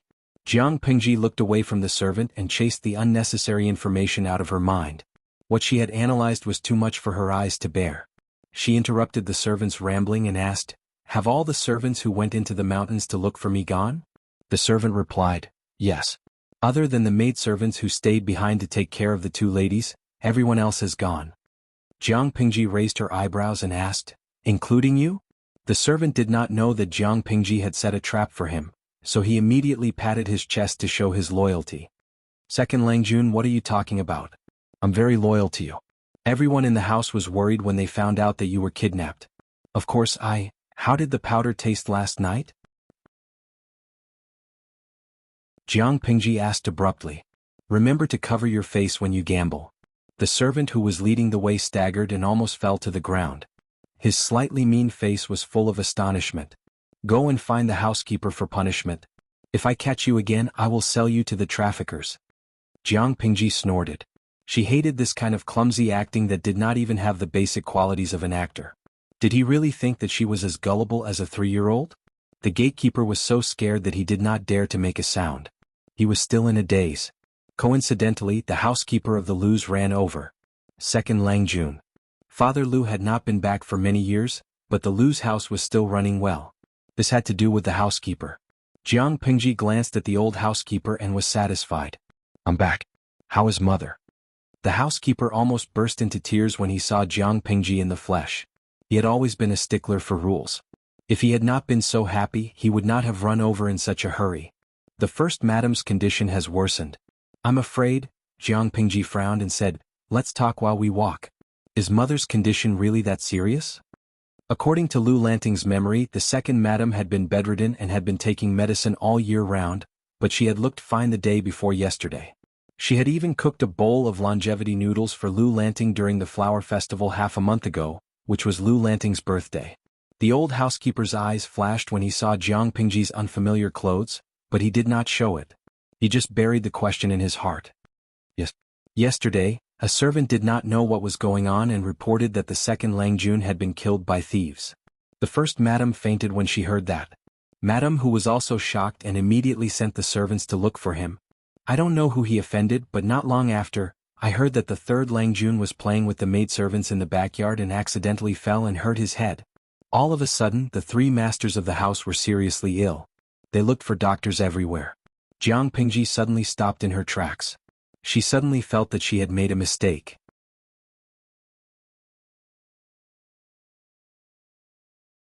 Chapter 25. We provide you with exciting novels to read. According to Lu Lanting's memories, she was a bookworm who only knew how to read books. She rarely paid attention to the affairs of the household. Before Lu Lanting's father took up his post, he had bought the house with 3 entrances. Although it was safe for the second lady to live with the women in her father's backyard, there were too many people in the house. Without an adult male in the house, it was easy for gossip to spread. Perhaps that was why Lu Lanting's father moved his family out. The house he bought was very close to his people's land. If something happened, the second lady could ask for help from her people. If there was nothing else, she could live her life in seclusion. However, how many guards could there be in a small house with 3 entrances? Not to mention the fact that the 2 mistresses in the house had fallen ill, and the bastard son was playing around and banging his head. In this era, if brain injuries were not taken care of in time, they could easily be fatal. Jiang Pingji's head hurt even more when she entered the house. I didn't die. I was just kidnapped. Those thieves are too stupid and I managed to escape. Just now it was the prefect who sent me here. Jiang Pingji explained briefly. Then she thought of the gatekeeper and added, I'll go see my mother first. Can you find the servants who went looking for me last night? I have some questions to ask them. It seemed that it was not that madam who did not send people out, but that there were too few of them. The servants thought that the chance of survival was too low for their Lang Jun to encounter bandits was too low, so they went to fish in troubled waters. For example, the gatekeeper who fought with the prostitute all night. That showed how lax the family's rules were. Thinking about that, Jiang Pingji could not help but smile coldly. It was true that the Lu family was an aristocratic family, but after Father Lu moved out, he had been working outside all year round. There were no men left at home who could hold the fort. It was almost predictable that the servants would slack off and neglect their duties. It was not that the master was incapable, but that the servants had their own agendas. The second lady lived in the east side of the house. It was different from the bustling scene of an ancient noble family. The Lu family's house was rather desolate. There were only 2 or 3 maids walking around. Those who did not know better would think that the second branch of the Lu family was in dire straits. Although Jiang Pingji was a stepson, the lady was also Lu Lanting's aunt. It did not matter if Jiang Pingji entered the lady's bedroom. It was still sunny outside, but the inside of the room was dark and gloomy, and the air was filled with the lingering smell of medicine. Walking around the screen, Jiang Pingji saw the general layout of the room. It was so simple that it did not look like something a noble lady should have. There were a few boxes on the dressing table. The style was old and it was obvious that they had been used for a long time. Next to the bronze mirror was an exquisite spring butterfly hairpin. Jiang Pingji's gaze fell on the hairpin for 2 seconds. She then shifted her gaze and glanced at the furnishings in the room. The second lady was lying on the bed, her face as pale as snow. Her black hair was interspersed with many white strands, making her look a little older. Her eyes were dark and she looked sick. Jiang Pingji took the medicine from the maidservant's hand and knelt beside the bed to take over the task of feeding the medicine. It was a pair of eyes that could see through the affairs of the mortal world, and it also gave off the feeling of being watched by a kind elder. 1. Ting. Before Jiang Pingji arrived, the second lady had just come back from the brink of death. Now that she saw Jiang Pingji again, her eyes were watery. Yes, I'm back. Jiang Pingji smiled warmly. She did not dare to look at the bowl of black medicine that gave off a strange smell. The ancient people were really the originators of dark cuisine. How did they create such a terrible medicine? Could it cure illnesses? Could it really not kill people? I remembered, before. The second lady's gaze became gentle and nostalgic. Her voice was weak, but she still took a few breaths. Slowly she said, "Someone said that you were dead. How could I believe them? I went to the bridge of helplessness, and saw my sister." Jiang Pingji thought to herself, "Lu Lanting is as dead as a doornail. Mother, don't talk. Drink the medicine first." Jiang Pingji extended her free hand to the back of her neck and hugged her skinny shoulders. She helped her up and leaned her against her chest so that she could drink her medicine and not choke. "Then have a good sleep." Jiang Pingji nodded. Lying in bed for too long was easy to develop bedsores. Jiang Pingji saw that the second lady's collar was wet and red, so she quietly ordered the maidservant to boil some water. After the second lady drank the medicine, the maidservant could wipe the second lady's collar and change the mattress. The air in the room was terrible, and it was not suitable for a sick person to rest. The second lady frowned and drank the bitter medicine that Jiang Pingji had just blown on it. Jiang Pingji saw that the second lady still had a bitter look on her face. She looked at the remnants of the medicine at the bottom of the bowl and immediately felt the bitterness in her mouth. She turned to the maidservant and said, "Bring more candied plums for mother." I wonder how much yellow lotus the doctor added to the medicine. According to Jiang Pingji's memory, the relationship between Lu Lanting and the second lady was one-sided and cold. Lu Lanting had always thought that the second lady was the biological mother, so she did not care about the second lady's constant concern for her well-being. She even thought that the second lady was a hypocrite. Fortunately, the second lady still maintained a kind front and did not reveal her displeasure. Otherwise, Jiang Pingji's intimate actions would easily arouse suspicion. "My son, did you suffer last night?" The second lady's eyes were cloudy, and her voice was stronger than before. "No, those idiots who don't bring their brains with them when they go out, how could they make me suffer?" Jiang Pingji wanted to put the second lady down, but from the corner of her eye, she saw a maidservant carrying a clean mattress over. Jiang Pingji wrapped the second lady in the blanket and stretched her other hand under the second lady's legs. She lifted the second lady up while she gasped in surprise. "Mother, don't be afraid. I can still carry you." Let the maidservant change the mattress and warm it up with a hand stove. The second lady said, "My son is becoming more and more like a sister. Tell me about what happened last night." Jiang Pingji looked at the second lady and curled her lips. "Mother, if you're listening, I will tell you everything I know." Jiang Pingji hated repeating the same thing over and over again. It was refreshing once, but it was boring if it was repeated too many times. But since it was a request from a classically elegant beauty, Jiang Pingji did not mind repeating it one more time. The second lady listened with great interest. When she was done, she looked at Jiang Pingji and the maidservants in the room, signaling them to leave. "Letting. How did she go?" The second lady smiled warmly when she noticed that Jiang Pingji was not surprised at all. "Aren't you afraid?" Jiang Pingji shook her head. "I thought that other people would be more afraid of this kind of thing." The second lady said, "You are an honest child. I can hide it from them. I'll just pretend that my son is still alive."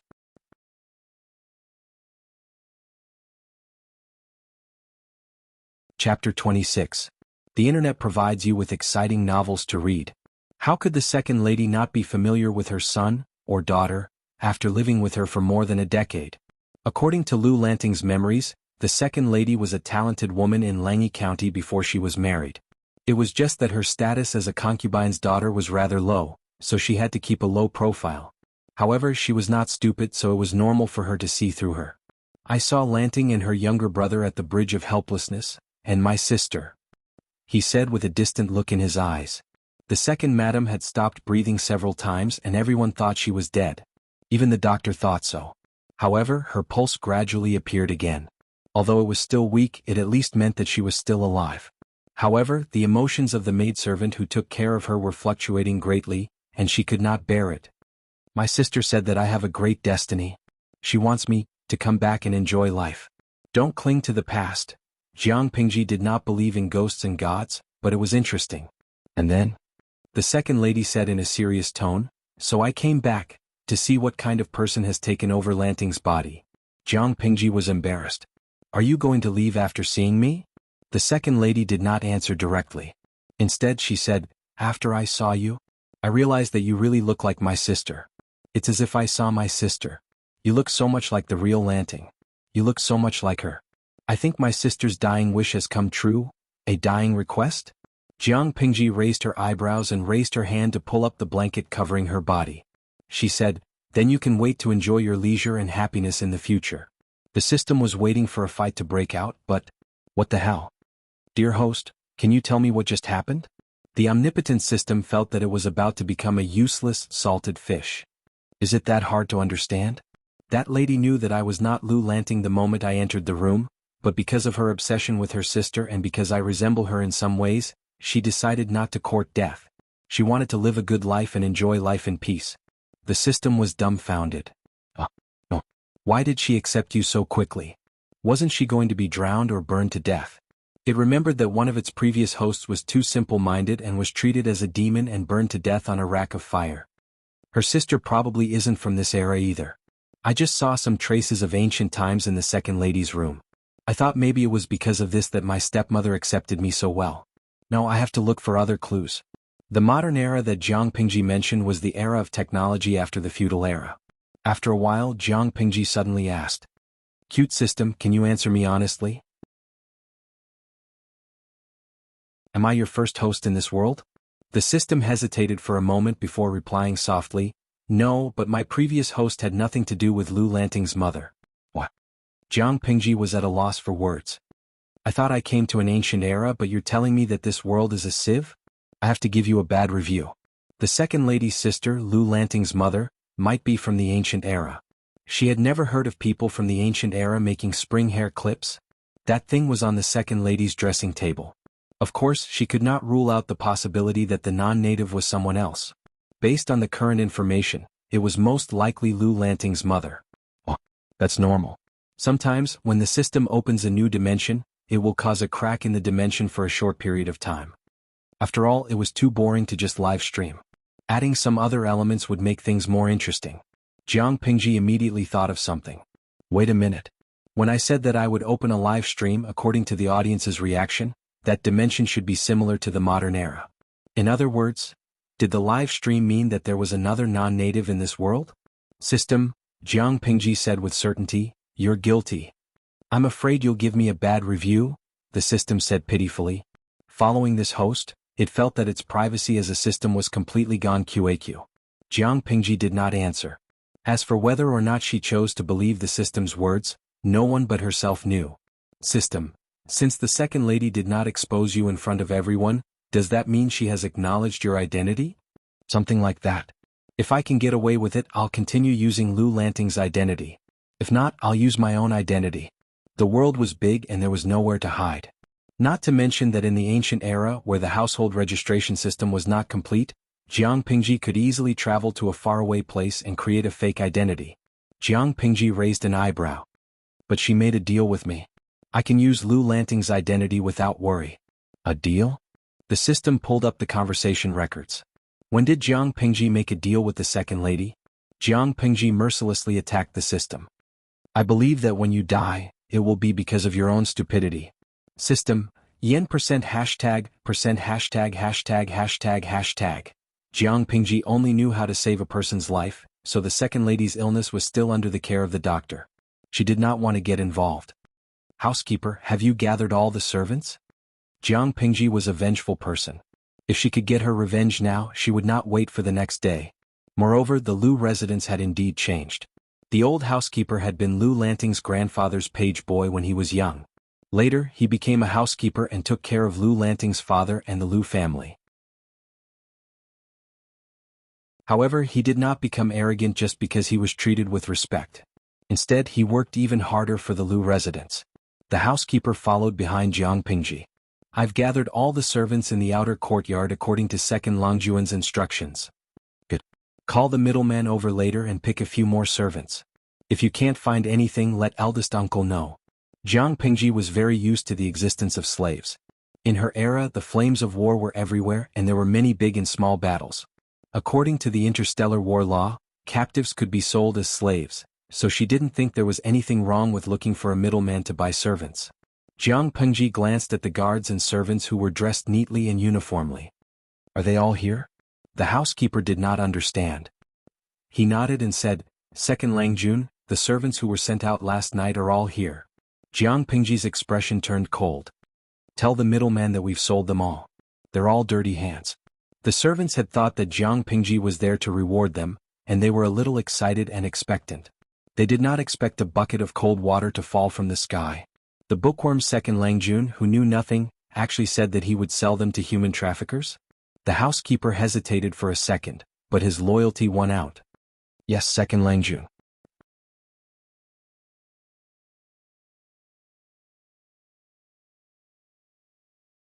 Chapter 27. You want to know why? Jiang Pingji looked down at him and said, "You molested the maidservants of the inner court and even tried to force them. You have dirty hands and feet and embezzled the estate's finances. Moreover, a servant of the outer court came to the kitchen of the inner court. Who gave you the courage?" With every word Jiang Pingji said, the servant's face became paler, and his eyes were filled with panic. The housekeeper's expression changed. "Second Langjun, you mean? Furthermore, you didn't go to the mountains to look for me last night. Instead, you went to a prostitute's bed. You people go to brothels and drink together, but you like to gather in one place so that you can cover up for each other, right?"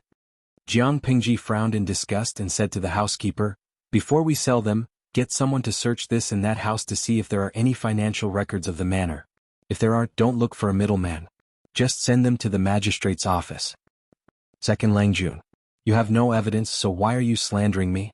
The servant looked a little flustered, but he quickly calmed down and said, "My parents have served the master of the mansion with all their might, and there have never been any accidents. That's also the credit of your parents. What does it have to do with you stealing or not? Come to think of it, you've reminded me. Butler, investigate his parents as well.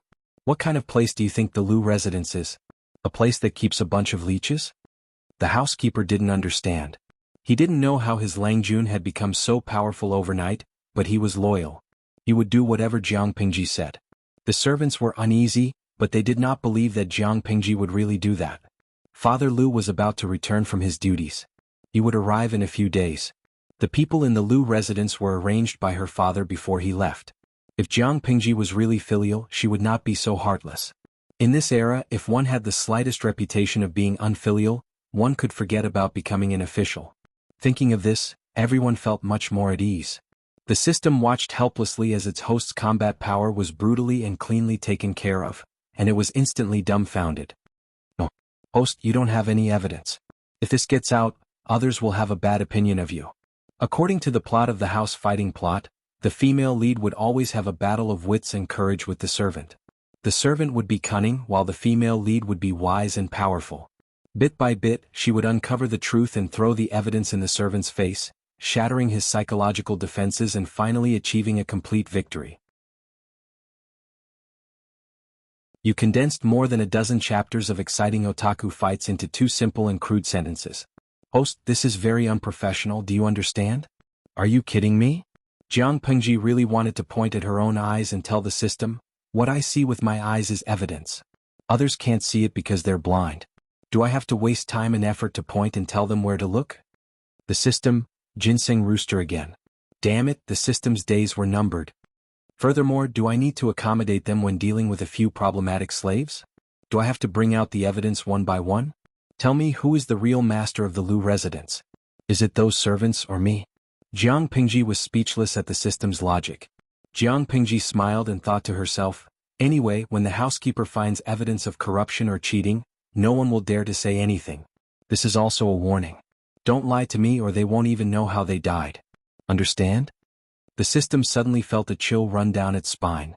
It was as if it had been shot in the knee. Jiang Pingji was not worried that the housekeeper would deal with the servants. She simply ordered someone to prepare hot water and new clothes. The clothes she was wearing belonged to someone else. To avoid unnecessary trouble, it was better to change out of them as soon as possible. You're the fastest host I've ever seen to adapt to a new identity.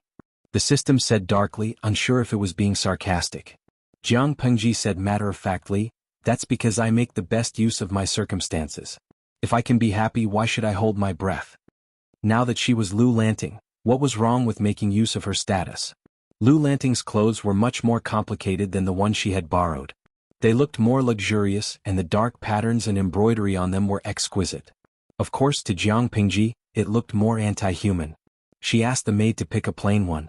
Jiang Pingji lowered her head slightly and saw 2 maids helping her wrap up her chest. Then they helped her put on the clothes one by one. Host, it seems like the fact that Lu Lanting is a girl is not a secret in the residence.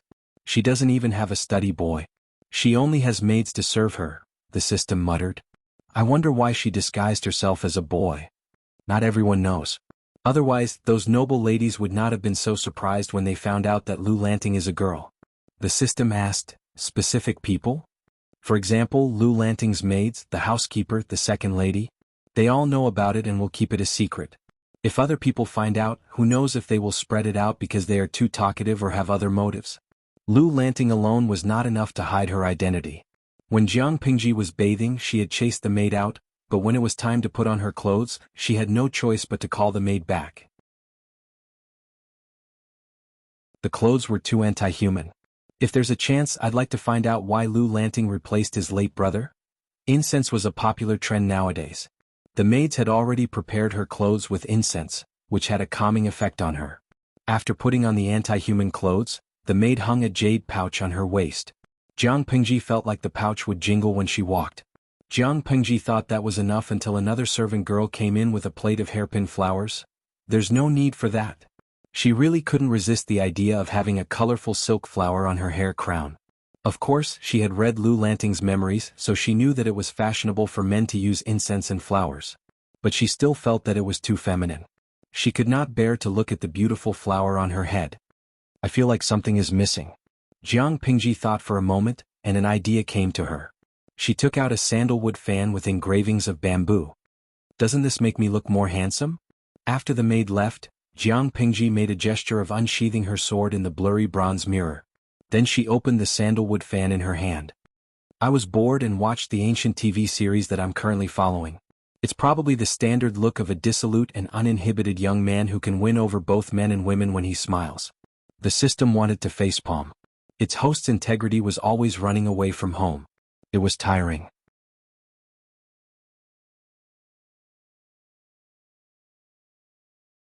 Chapter 28. User 3216. From Cheba, the almighty streamer is indeed a mysterious girl. 23333 User A11. +1. The streamer's posture just now made my heart pound. Alice Baobei? Did the streamer really kill a lot of people yesterday? Jiang Pingji didn't understand. She glanced at the record and found that after she changed her clothes, the originally empty streaming room suddenly had more than 100 visitors, and the number was still increasing. From time to time, a system notification popped up that a visitor had entered the room. System, what's going on? Jiang Pingji was confused. Only 10 viewers came to the livestream the night before. On the other side, the system was also confused by the sudden increase in popularity. However, to prevent Jiang Pingji from becoming a rooster, it immediately displayed its dignity as a system and figured out the source of the wave of viewers in a second or two. The viewers who watched the live stream yesterday took screenshots of the host's live stream and posted them on the public platform of their world, Baidu Tieba. Now these tourists are attracted by the fame. The number of people in the channel was still increasing, and the system could not help but be speechless. Jiang Pingji reached out and poked at the bronze mirror that was not very clear. A viewer in the bullet screen said that he wanted to see the antique up close. She secretly communicated with the system. This is equivalent to a disguised channel for publicity. That's why these people followed the channel number to find us. Yeah, the system had a worried look on its face. It did not tell Jiang Pingji that in order to guide her to become a qualified warrior of the ancient language, it would reward the host with various live streaming tasks in the future. According to the degree of completion of the tasks, the host would be recommended by the live streaming platform of the dimensional world. Spurring the streamer to rack his brains to broadcast live, the system's behavior was equivalent to an investment, but the investment was small, the return was huge. These were the rigid rules of the game set by the system itself, and it could not be changed. With recommendations, the popularity of the live broadcast room would increase rapidly. Jiang Pingji quickly accepted the setting. Then let me guess. I guess the publicity gimmick is the video of me killing people, hunting, and promoting food? People like to watch a good show, so it's not surprising that it could attract so many people. The system, on the other hand, had a bitter taste in its mouth, but it could not speak of it. On the bullet screen, viewers kept asking if the video of him killing the bandits last night was real, and some people kept questioning it. AI. Some guru checked it and said that there is no trace of Photoshop in the video. Host is a liar. If she dared to kill so many people, the people's uncles would have taken her away. Don't rob Lu. I told you that it's a live broadcast of otaku fights. In ancient times, killing thieves would be regarded as heroes. Chives Bankai, I don't know which film studio it was shot in. It looks real but it's actually faking its death. Host, stop lying. Only a fool would believe that there's such a thing as a multidimensional live broadcast. Those who are watching can go home now. Leave the channel to preserve your intelligence. User 1438, but don't you think it's weird? It seems like this channel number can be found on any live streaming platform. User 334, I tried it just now and I can really find all of them. Panda, grilled fish and YX are all available. I was scared to death. User 3356, she's stirring things up again. It must be a host who has gone crazy from wanting to be famous. Didn't the news say that a host had transmigrated? In the end, it was proven that the other party was lying. It's obviously fake. User 3838, crazy from wanting to be famous +1. These women who have undergone plastic surgery in order to be famous will call rich men husbands, sleep with them, dance, strip, scream and have sex with a few men. What can't they do? It's disgusting. They'll open their legs as long as you give them money. User 5567, crazy from wanting to be famous +N. It's so ugly. Nowadays, any woman who can open her legs can come out for a live broadcast. The culture has been led astray by these sensationalists. I dare predict that when this host becomes famous, she'll definitely send gifts to rich men from thousands of miles away. User 9873, crazy from wanting to be famous +N. I'll bet 20 cents that she looks like an underage girl, which suits the tastes of some perverts. Jiang Pingji did not set a bullet screen limit for the audience, so there were all kinds of comments on the screen. Most of them were questioning and some were even cursing. She expressed that it was the first time she had seen such a chaotic scene. It was as if a tank of dirty water had fallen from the sky. Oh, do you want to limit the number and level of the bullet screen?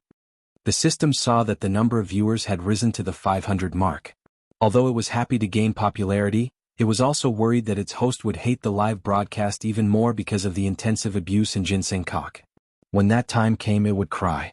The bullet screen was flying, but Jiang Pingji's reading speed was not just for show. The escalating abuse and comments refreshed her vocabulary. Jiang Pingji, on the other hand, said suspiciously, "Why limit it? It's quite interesting, system." It was wrong. Its host was not an ordinary person at all. This level of Jinsenkak was not even enough to scratch an itch. However, it had forgotten that once its host bore a grudge, she would not be an ordinary person when she took revenge. Let them curse. To be honest, it's an eye-opener for me to learn how to curse people after growing up, Jiang Pingji said with amusement. I thought that when I took over the 7th Legion, it was already a hopeless rogue legion. I didn't expect it to pale in comparison. From her point of view, there was a technique to scold people. A good scolding person would not use a single dirty word, yet it could make the person angry to the point of having a brain hemorrhage. For someone to curse someone's ancestors and genitals at the drop of a hat, their mouth was too dirty, and they had no manners at all. If I were a scholar, maybe I could come up with a social research topic similar to the qualities of modern humans. Jiang Pingji's face did not show the slightest hint of anger. She did not even care about the audience. She had been humiliated to her grandmother's house. Those who were cursing her on the screen, which was getting dirtier and fiercer, had no idea that they had been humiliated in front of one of the main leaders of the Interstellar Human Alliance, the Legion Commander. Don't tell me you want me to scold you back for being unsightly?